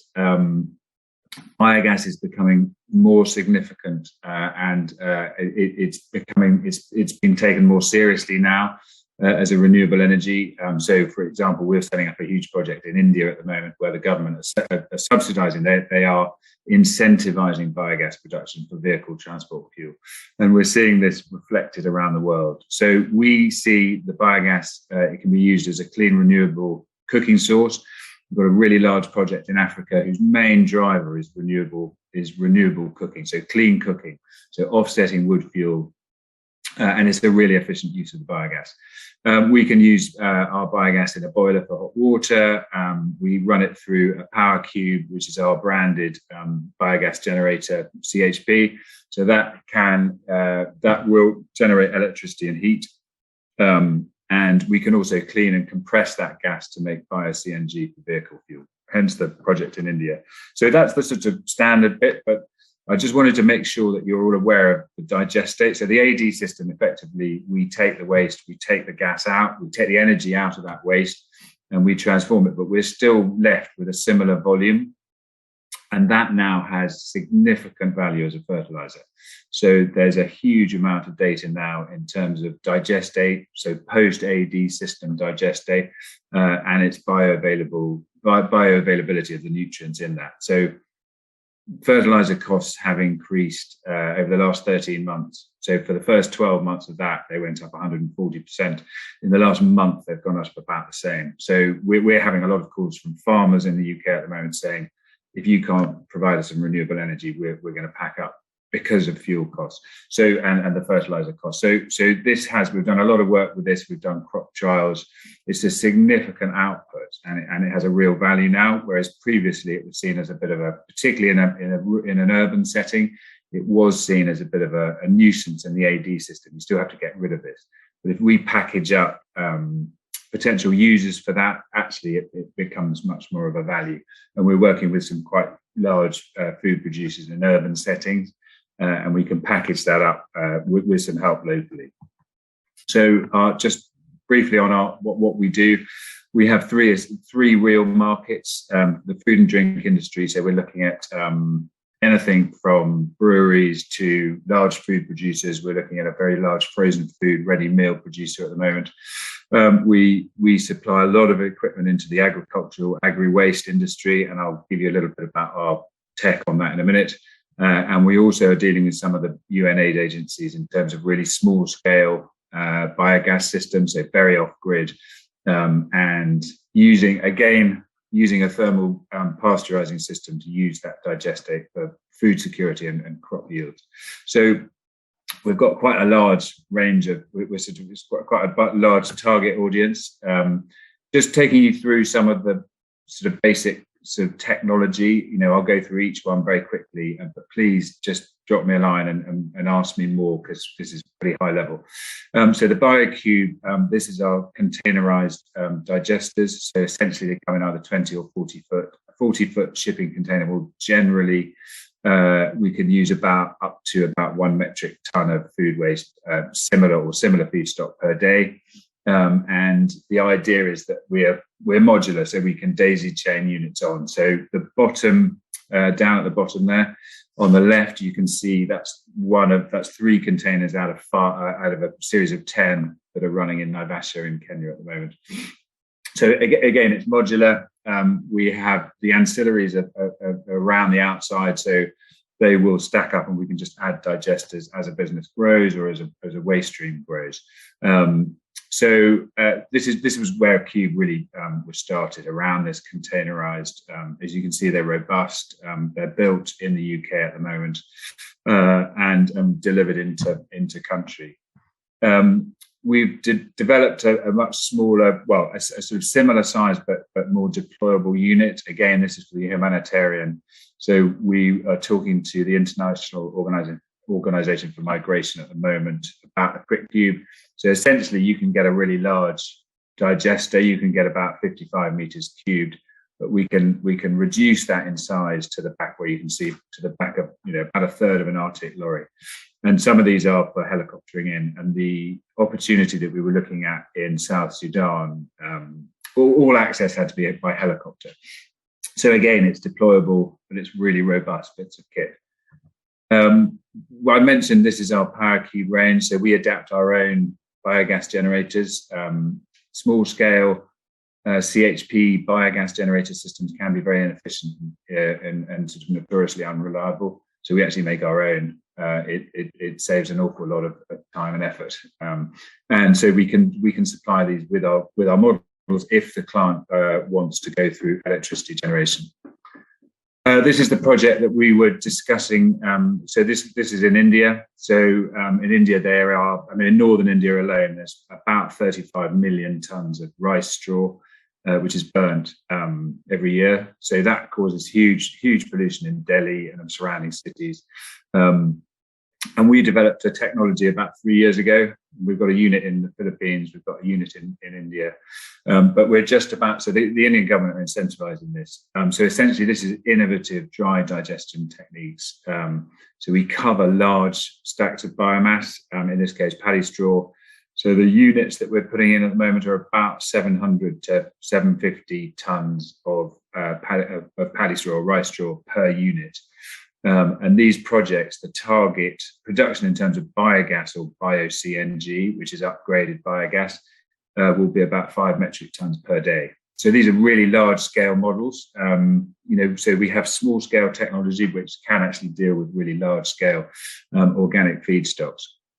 So again, these are low cost, they're modular, and the carbon footprint of our kit is so much less than the sort of traditional sort of concrete-based wet digestion systems. And essentially, we're sort of like a Bedu encampment. So we can turn up on a field, we can take the local waste streams. A retention cycle is probably 120 days, but then we can take our kit. There's no concrete. There's a tiny bit of concrete in the upgrading shed, but we can take that. We can remove that. Essentially, there's very little footprint of our kit, and that's really important to the sort of cube ethos. Lagoon Cube is a really exciting opportunity that we have. It's becoming more and more important across Europe in terms of livestock manufacturers. So essentially what we're doing is a lot of dairy farms, a lot of pig producers are creating huge amounts of manure, and local regulations are now stipulating that those lagoons need to be covered. And most of that regulation is around biogas, is around ammonia capture. So we've developed a technology which covers the entire lagoon. So we use existing lagoons. We don't like putting in new bits of kit. And so we'll work with what a farmer's got, keeps the cost down, keeps the imprint down. And so we'll take the biogas off that. So, a large dairy farm of 200 plus cows will be producing significant amounts of methane, and most of that is vented at the moment. So it's a complete waste, and we can just take that off quite easily. And we use that biogas for power on the farm. So essentially, that would be either as electricity. In the dairy industry, there's a lot of hot water needed, so it's a really efficient use of that biogas. So it just gives you an idea of we're very active and we reflect our clients' needs. I think that's the sort of key here is we don't like going in and building big bits of concrete embedded systems. We look at what our clients have got, and it's organic waste stream. We love that, and we look at solutions for it. We also have these pictures of photographs of dreadful. Sorry about those. We've developed this quite a lot since. So we do a sort of mini cube offering. So this is for small scale subsistence farmers in Africa. We've just put a much more updated model in a small dairy farm just outside Nairobi, and that's now producing biogas, and it's replacing all the cooking gas, not only for the farmer's family but for he's got a sort of complex of little rooms that he rents out. So we're replacing all of his LPG costs. And he's really happy. He's using the fertilizer.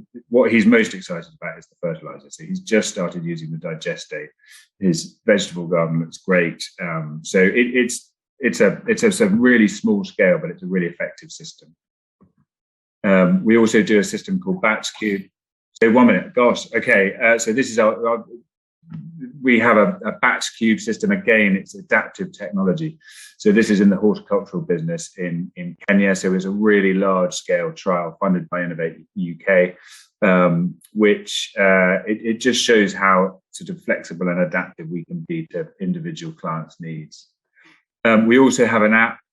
We have real-time data monitoring, which is kind of key to what we do. We see data from all of our units. We're currently operating in 16 countries around the world, and we see data on those every day, and we liaise with our customers. We look at efficiencies, so we make sure that our systems are running as efficiently as possible. And we also, that can flag any areas where there might be concerns. And we also have an operational system to, as part of that sort of data management. There's a small map of where we are. I'll put my email on the end of this. Please get in touch with any questions. Sorry, that was rather high level, but thank you for the opportunity. Wow, a real canter through a whole range of approaches to the technology, and again, emphasis on the fertilizer and digestate issue fascinates me, because certainly in the UK it's been a bit of a problem. But with fertilizer costs going through the roof, everybody suddenly recognised the value. Well, and it's a global thing now. I think, the cost of fertilizer here is very similar to where it is in Kenya or Mali or India. They're global raw materials. So it's a growing driver for our business, definitely. That's great. I think people are finally realising all the advantages to this approach and this technology. So thank you very much indeed, James. And again, there's a speaker contact form, I think, on the original website if you want to try and get in touch with James at a later date. Which takes us on to another of my favourite companies, which is Green Lane Biogas. And Mark, you can take the story a little bit further, please. Okay, thanks very much, Deborah. I shall share my screen.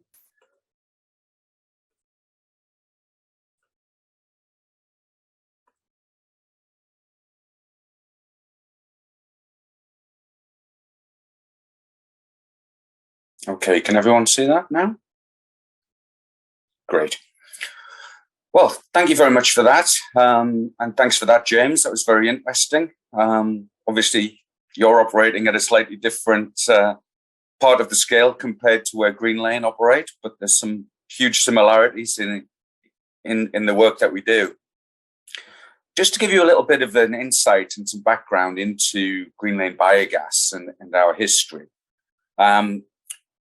Our company supplies the biogas treatment to upgrade it to biomethane.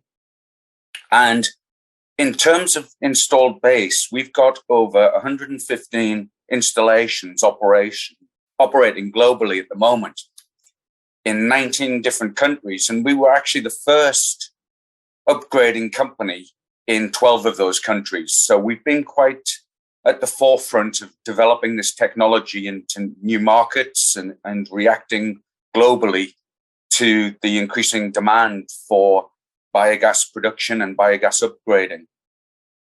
One thing that always makes me smile is that we talk about this technology, we talk about renewables as something that is fairly recent, something that people are only starting to begin to rely on as a potential source of energy. Greenland have actually been in the business for over 30 years. And it's very interesting to see the way in which the whole industry has established itself globally. In the early days, it was really Scandinavia, so the likes of Sweden, Norway, who started down the route of renewable energy. Germany then became one of the major players globally in the field of producing renewable energy from biogas.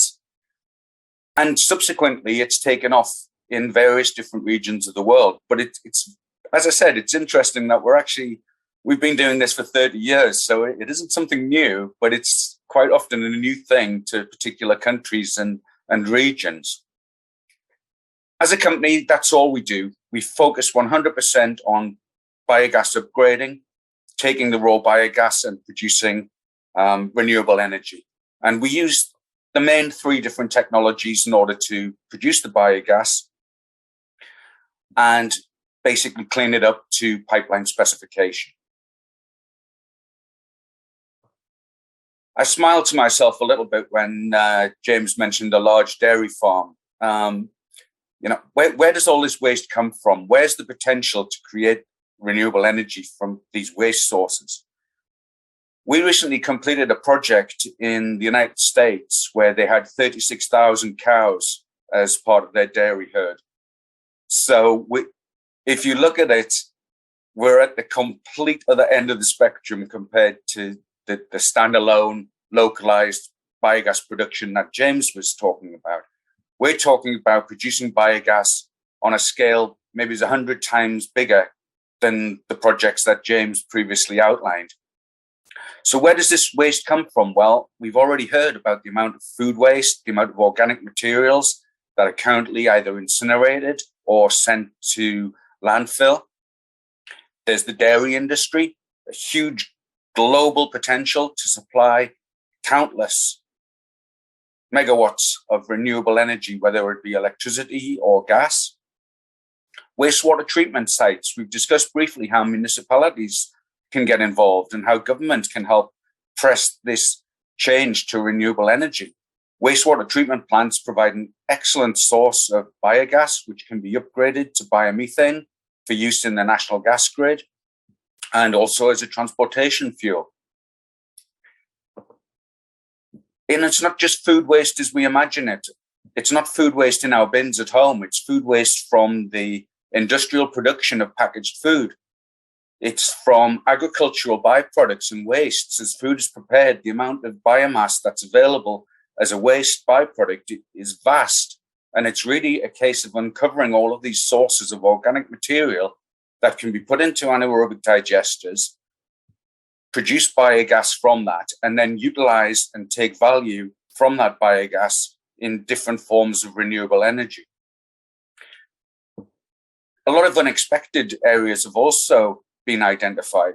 So no one would have thought that byproducts from the production of malt whiskey could be producing energy, but that's exactly what we're doing now.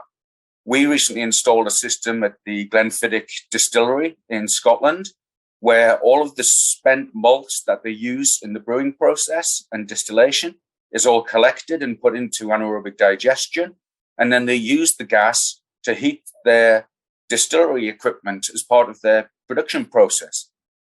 So it's a case of opening up these new opportunities as we find them and taking advantage of the organic materials to produce energy. I know that James touched on this as part of his presentation, but I'd just like to kind of show you the closed loop model that this type of renewable energy provides us.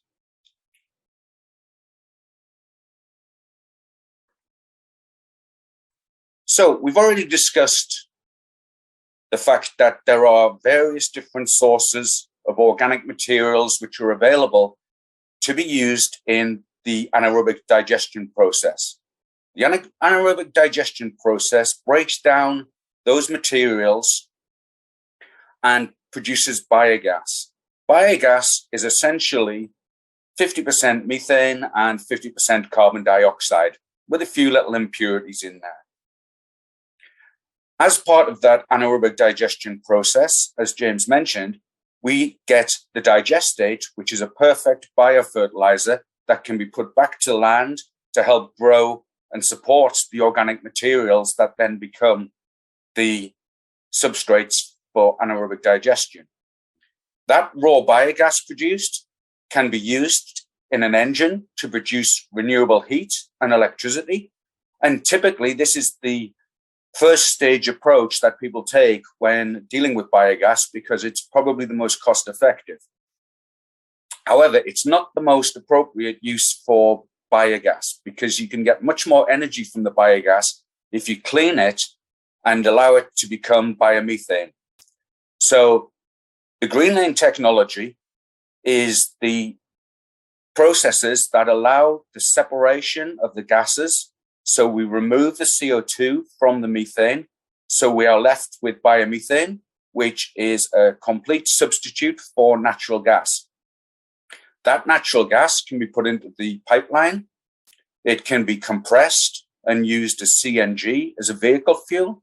And now, increasingly, it can be liquefied. By liquefying the gas, you manage to get a lot more energy into the fuel, and then that fuel can be used for transportation, like trucks. So commercial vehicles and heavy goods vehicles to transport goods across Europe. And this is an interesting development because now the oil super majors, so the likes of Shell, BP, Chevron, are starting to invest in LNG fueling infrastructure that they plan to have supplied with bio-LNG in the future to completely decarbonize transport across Europe as part of the RED II directive to decarbonize transportation. So rather than a farmer being able to grow flowers in his garden and heat his home, here we're talking about producing fertilizer that can be spread over many, many hectares of land. We're talking about producing gas, which could heat thousands upon thousands of homes and businesses. So it's really taking the potential to a completely different level. And by upgrading the biogas, we're actually getting the full potential and the full energy that's available from the organic resource in order to provide renewable future fuels. And that's really what we're trying to do as Green Lane in changing the nature of natural gas and replacing fossil fuels where possible with renewable natural gas. Right, thank you so much. And let's forget about the practicalities of converting biogas to biomethane. And this is actually an issue where I've been doing a lot of work recently on trying to understand the best uses for biogas and whether electricity or even heat is really the right direction to be going in, whether we should actually be using it for transport, which is currently probably the hardest to decarbonize sector. So yes, biomethane to transport is, I think, the future, certainly in the UK. It's going to be the priority use for that material. So thank you very much indeed for that presentation, Mark. Thank you. And without further ado, we're going to launch on to our next company presentation, which is from a consultancy called Anthesis, who are an international global consultancy in sustainability, although I know the waste people, but I think they do a lot more than that. And to tell us a little bit about that is Montse Massanas. Thank you very much indeed. Over to you. Thanks for the kind introduction, Deborah. Waste people are good people. I will share my screen. Works well, I hope so. Yeah. Okay, great. First of all, thanks for the opportunity to share our proposals and ideas to unlocking value in waste. As Deborah said, we are the largest group of dedicated sustainability experts. We are a team of more or less 800 people working across the world, and we serve more than 2,000 clients. And our team combines deep sustainability expertise with commercial and operational capabilities. And it's in this framework where our technology is related with software ideas. So we develop software tools with the aim to challenge the sustainability aspects. And today we will focus to waste management IT tools. First idea I want to share, don't panic when I say IT tools. It's not about putting all the data in a box. It's more about the value of the data and the knowledge that we can extrain of that and the answers that we can obtain about this data. In that sense, some years ago, we picked some of best environmental practices, the strategical ones, such as advanced waste monitoring, performance-based waste management contracting, pay-as-you-throw systems, or awareness raising. And we start to think, how can we implement this? Because sometimes you have strong policies, but it's quite challenging to implement it in the real life, in the real world. So that's when Anthesis fits in. We know all the drivers that move these waste management challenges. The technology is in the market. We have artificial intelligence, IoT, vehicle telematics, bin sensors. We pick these ingredients and we manage to create a whole solution that includes data platforms, applications, but not just that, also the best of the consultancy and the digital communication, because we also believe that giving the empowering people is also a key aspect to gain the battle in this field. It's very hard and quite challenging to explain IT products in 5 minutes. So I will give you the main ideas and pick the differences. And please, I will be very happy if you connect me after the session and I will give you more detailed information.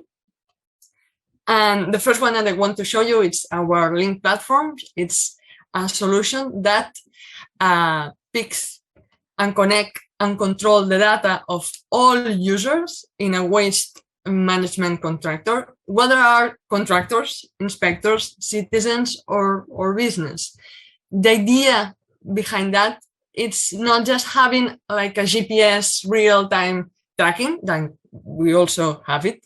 It's more to answer the real questions, such as, okay, I have the services, but it's the contractor doing all the job that I'm paying for it, and it's the quality enough, or even more rough questions, such it's really the service that I needed for the city, or I have a room for improvement. And in that sense, since we know that there is no equal clients, everyone is different, we also include in our platform a business intelligence area where we can personalize the control panels and dashboard. So you wake up in the morning, have 5 minutes, you turn on the computer and you can see what is going on on the streets with the people. What about the targets that you set that before? To complete all the solutions, we also develop different application tools. Link Mobile is a mobility tool more focused on the audit point of view. So it records all the field inspection information. And I want to point out that it's very, very easy to use. You don't need any programming knowledge to change all the requirements that you want to pick for the file. You can change it. Such the city evolve, it also evolve all the information that you want to to keep in mind. And obviously that it's connected with the link platform. So you take into account all the real time and data that you are creating it to have the complete pictures to give the answer that we really want to point out. Also, as I said before, we really think that empowering people is a key aspect. So we develop also a citizen application, it's called Civic Waste, to encourage citizen participation, to apply pay-as-you-throw programs, to increase transparency between municipalities and their citizens and businesses. So it also includes a model of management incidents to zoom and to have the real data in real time. The last product that I want to point out, it's quite different from the others. It's Bastom. It's our digital waste tracking system.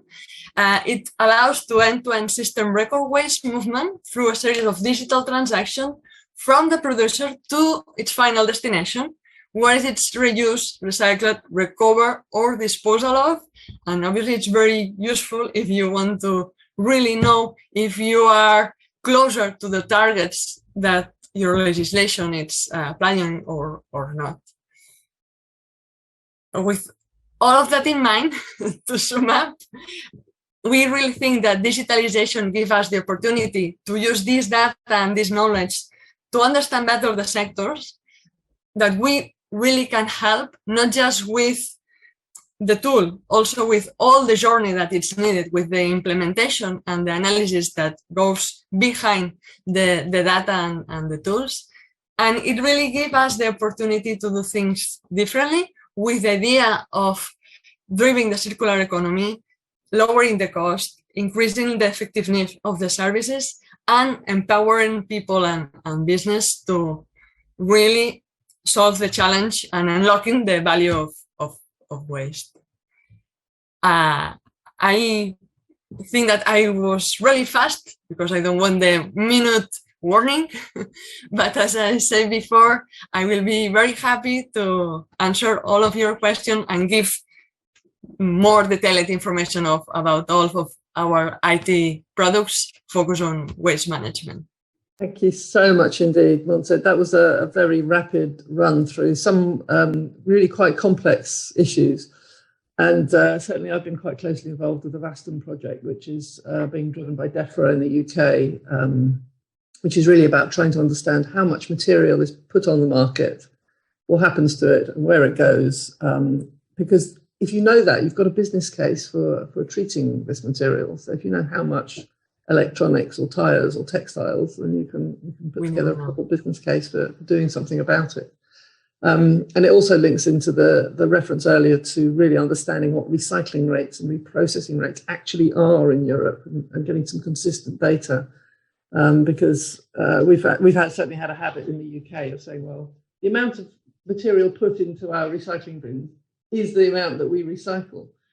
And everybody in the business knows that actually there's quite a big gap between those two figures. And there's reject rates and processing losses and all sorts of other issues which you really need to understand in order to do this whole job properly.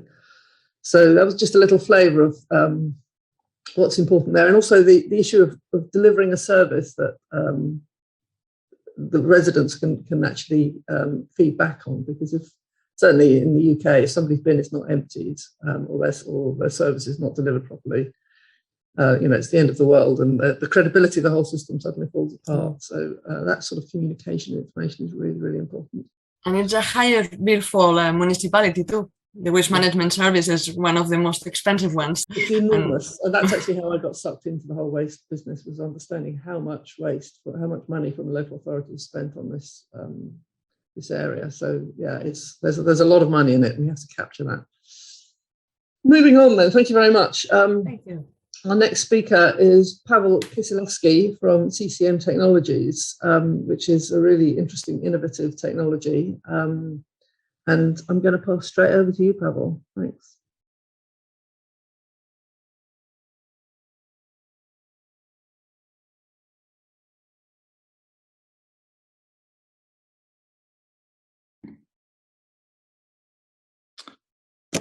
Thanks, Deborah. Hopefully you can hear me now. There are some similarities between what James has been talking about and Mark, so I'll key into that, but also Katerina around biochar and coffee, so I'll pick those up as we go forward. CCM's technology is now commercially viable. It is around using waste streams and CO2 particularly to crystallize and act as the catalyst to create sustainable fertilizers. So we are in a situation where there we go.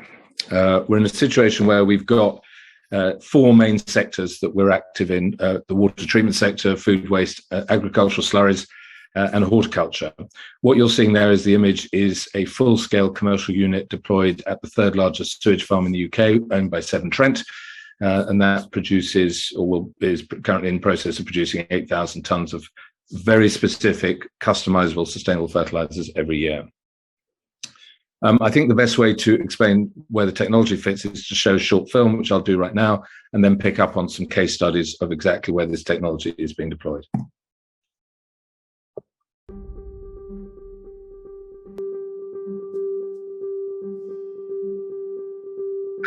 The challenge for the fertilizer industry is the fact that we have a very carbon-intensive technology, which is vital for growing food. But also we know that world leaders have now accepted the fact that we are behind the 8 ball and we need to catch up fast. Fertilizer production globally is broadly the same. Really, they are using processes that are about 70 years old.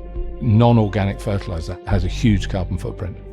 We need to reduce the emissions coming from the energy and industrial sectors if we are to reach net zero. CCM's technology captures carbon dioxide and other waste streams and either stores the captured material or converts it into resources like fertilizer or plastics. I'm going to borrow the quote from Mahatma Gandhi: "Waste is only a resource in the wrong place." That is the core tenet to what we do. I'm Pavel Kishilevsky, Chief Executive of CCM Technologies.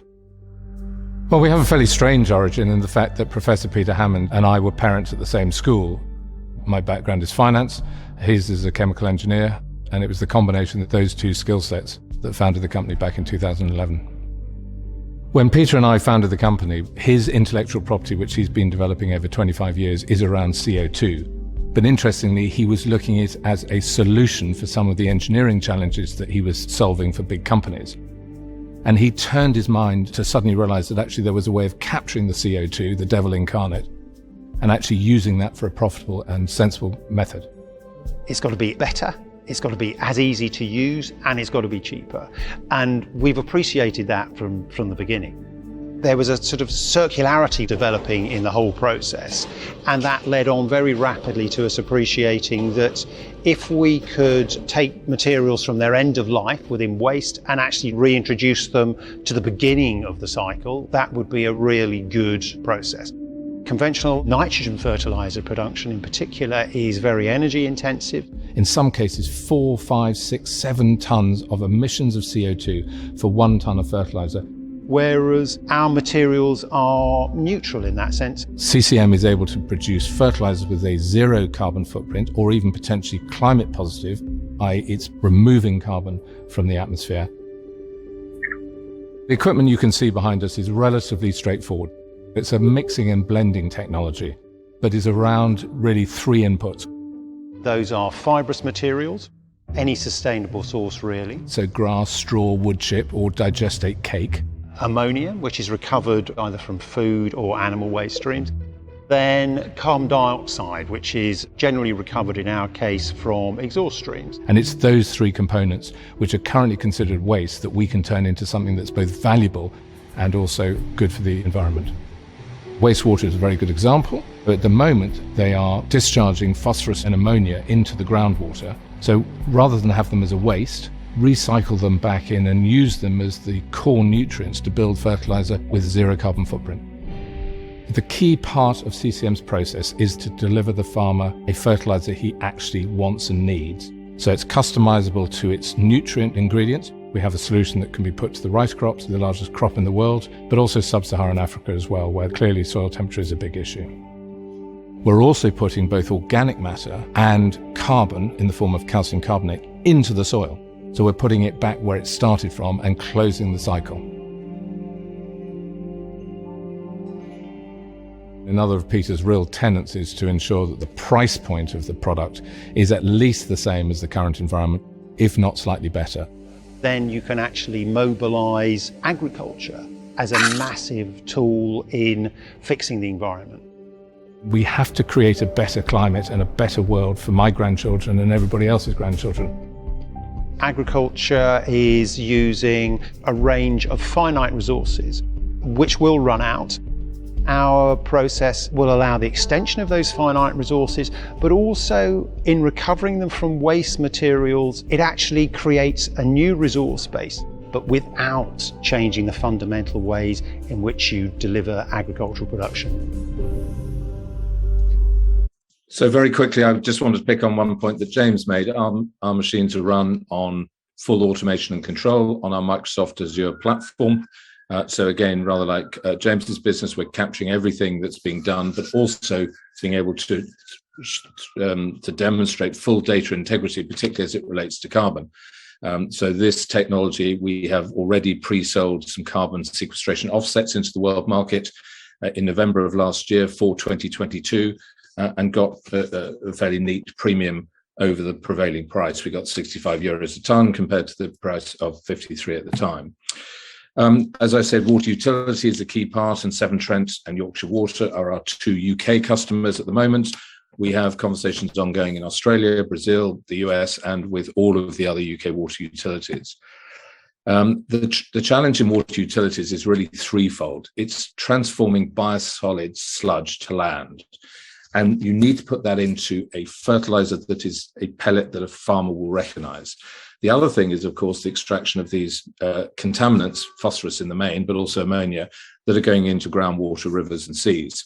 And the final point is our ability to stabilize biochar. We got a contract from the UK government, thank you, Deborah, with regards to demonstrating this technology as it relates to biochar at COP26 in Glasgow, and those are now fully mobile units, and the results are extremely encouraging. So that's water utility.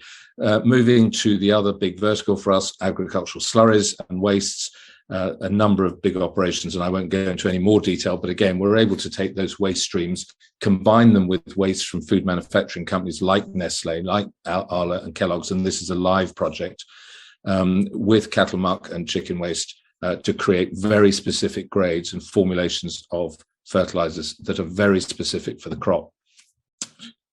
Our largest customer in the food manufacturing is PepsiCo. We made the announcement last year. We are working with them initially on transforming potato waste into a specific fertilizer for potato farmers that supply them with potatoes to grow more for next year.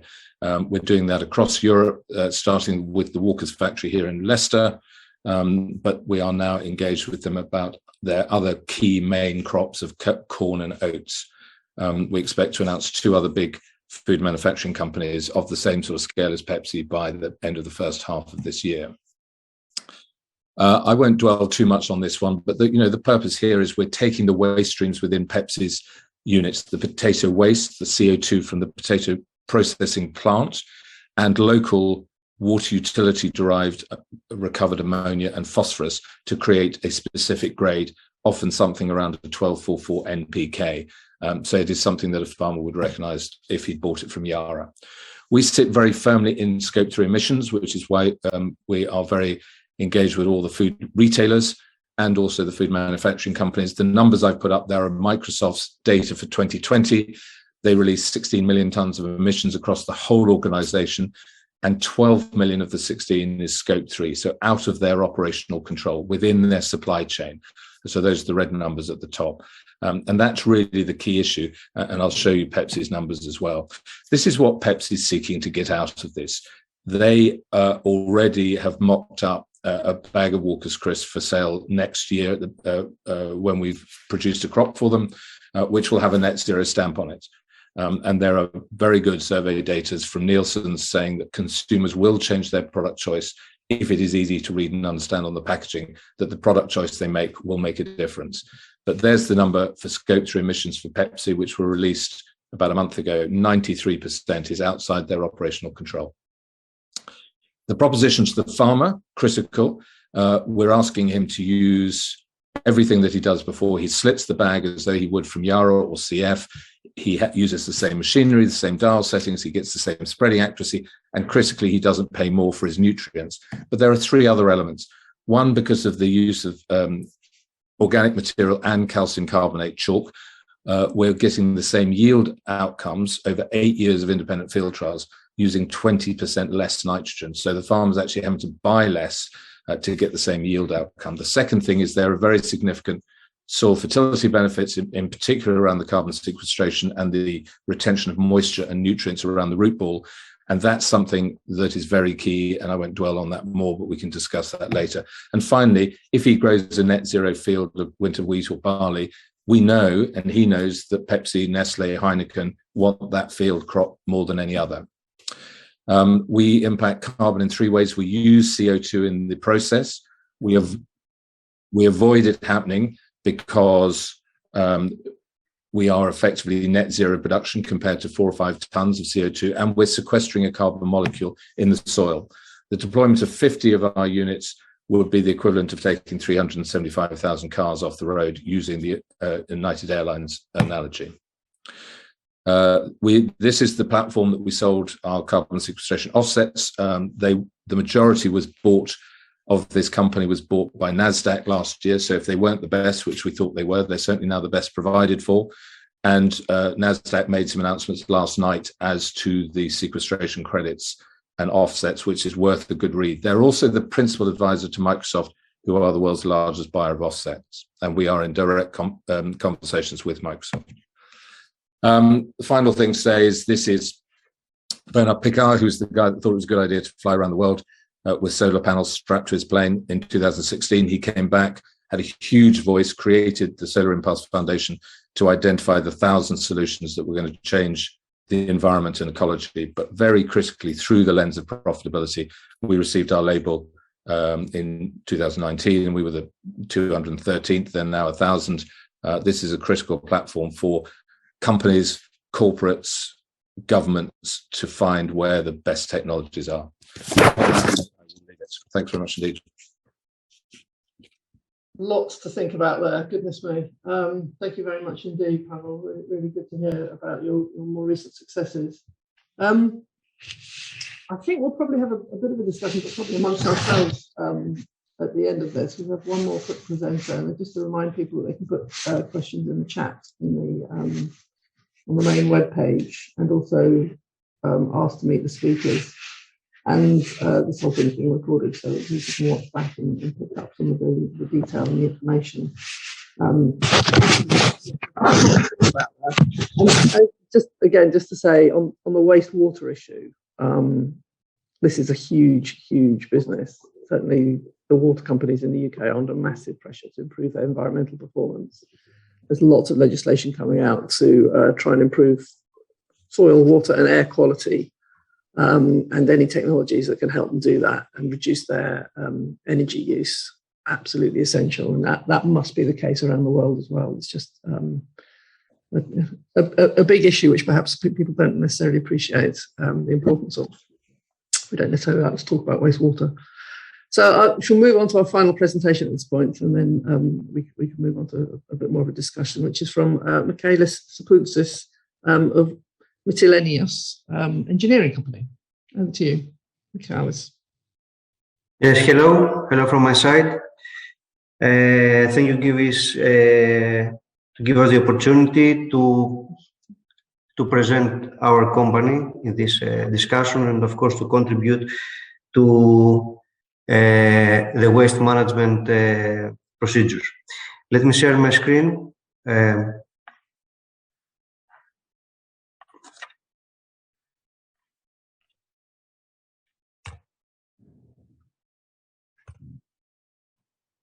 Hey, got it.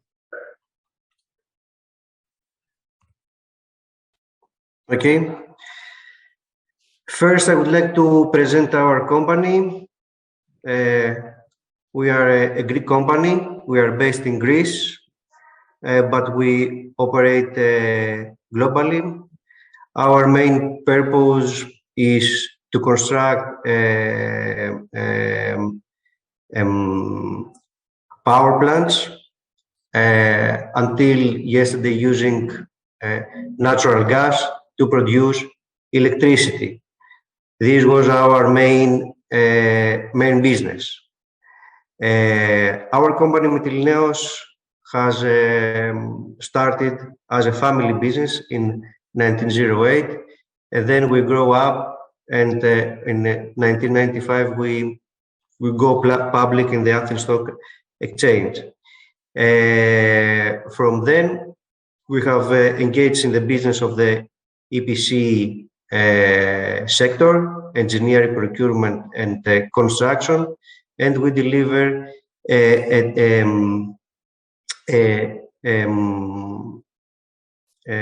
turnkey project to our clients. We have public and private clients. We have projects all over the world. We can see this later in the following slides. And 2020 was a year that a corporate transformation was realized. Our old, let's say, department, Medca, who was the EPC contractor of our company, was transformed on a separate business unit, and then it was transformed to a sustainable engineering solution business unit, in which there is the segment of environmental solution, which is, and this segment is handling all the waste management projects. This segment was created in order Mytilineos to be engaged in the waste management market on the water, liquid, and solid waste. As you can, this was, as said before, the 2020, and in the same year we have entered the market of the UK because through the project Protos, which is an energy from waste project.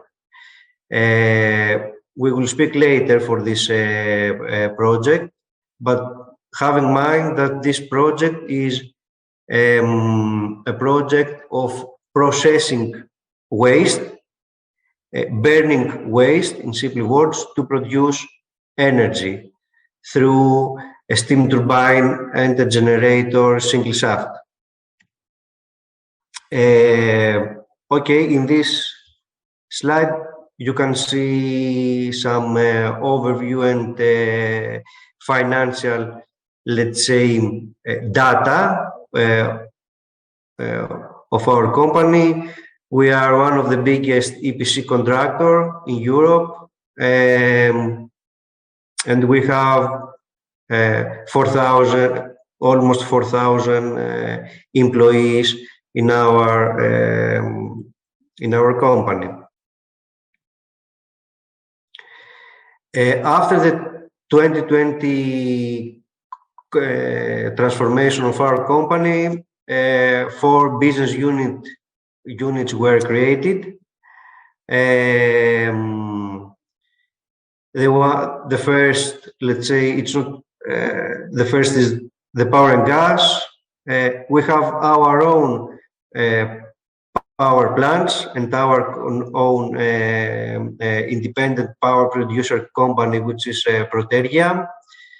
We own one of the biggest vertically integrated aluminum producer in Europe. It is the Aluminium of Greece.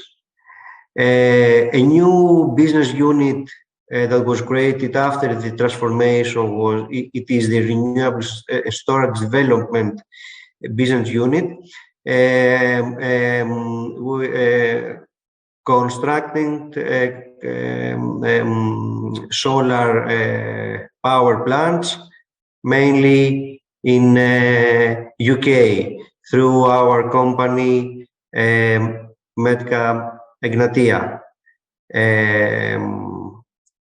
And also the business unit that we have already discussed, the sustainable engineering solutions. This is the transformation of the old EPC business unit and now handling the waste management. As said before, we have signed with our client. A client is, let's say, a consortium between Covanta, USA, BIFA, UK, and Green Investment Group. This is the client. Covanta and BIFA is known leaders, one in the UK and the other in the US, on the waste management business, and Green Investment Group is a financial, let's say, group. We, Mytilineos, together with Standard Kessel Baumgarten, which is also a known Germany boiler manufacturer and known also in the waste management sector, has already completed a project in Dundee, in Scotland, and other locations in the UK on the waste management. 1 minute, Michaelis. Okay, 1 minute. Okay. We have this project, Protos project in Inns near Liverpool. This is an annual capacity. This project can accept non-recycled waste, 400,000 tons per year, and by burning this waste, it produces electricity to UK. There are in this picture you can see the area of the project. There are many civil works, excavation, piling works, and also electromechanical works in order this project to be realized. There is a tough time schedule. This project started in 2020 and has to be in operation in 2024. This is, let's say, a 3D model of the project. It will be all covered with panels. And the current status of the works is constructed a bunker. This is the area that the waste will be collected, and here is the boiler where the waste will be burned. The fuel gas treatment, that the flue will be treated before release to the atmosphere according to the environmental and planning permissions. In this location, in the steam turbine building, where the steam from the burning of the waste will generate the steam turbine and then the generator, and through the transformer in this area will be connected to the main grid and provide electricity to the UK. In this project, we are also very sensitive in community issues, and that's why we have already engaged an IR company to handle a specialized company to handle the IR management of this project. It is also very interesting that 20% of the workers in this project should be from the local area, 30 miles on the Cheshire area. This is according to the, let's say, the local laws. We are working mostly with a local subcontractor for civil works. Currently, this is the current status. And we are planning also for the electromechanical works to engage local companies, subcontractor, and suppliers.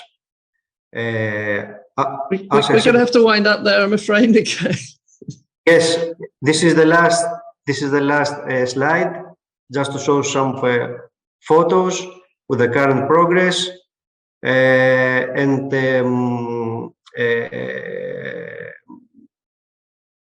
I finished. Thank you very much indeed. We've got your contact details there. I'm sorry to have to hurry you. The Protos project is really interesting, and it has a number of recycling and reprocessing facilities on the same site. So this is the residual waste part of it, and that facility is just to make power. So as I said, there's a bit of a debate about the amount of material that goes to energy from waste facilities that just produce power, and whether we should be trying to link in with heat, which is one of the projects that we have at Protos, and also carbon capture is the other element on that site. So Protos, there's a lot going on there, and there is a provision to provide heat in the town, which is under evaluation and final design and approval from Covanta, of course. The heat networks in the UK are a real challenge. We're not very good at delivering them, but I think there's a lot more work to be done, and to look at the areas where we need to decarbonise as a priority. I am really sorry, I'm going to have to wind it up there because we're actually out of time. I would like to say an enormous thank you to all our presenters who have been extraordinary. Every single person, I think, probably could have taken a good hour to explain all the different interesting things that they're up to. But we've covered the role of municipalities, the role of good governance, which I think was absolutely key, and had some really good examples of good practice there. And then some amazing technologies from the UK and elsewhere. Just to remind you all that there is a page on the website where you can put in your details and contact all of the speakers. We have recorded this. I'll put the recording on my LinkedIn page. You can get in touch with me or any of the organisers if you want to be put in touch with any of the speakers. There's a lot of follow-up discussions to be had, I think, in terms of linking up some of the cities we've heard for and some of our audiences, and matching up some of the companies that we've heard from today, who I think have been really, really innovative and interesting. So just a final word from me. I'd like to say a huge thank you to everybody. You know where I am. I'll perhaps follow up with everybody. Please do keep in touch with me and each other, and onwards and upwards in your work in improving the sustainable management of resources throughout the world. Thank you very much indeed.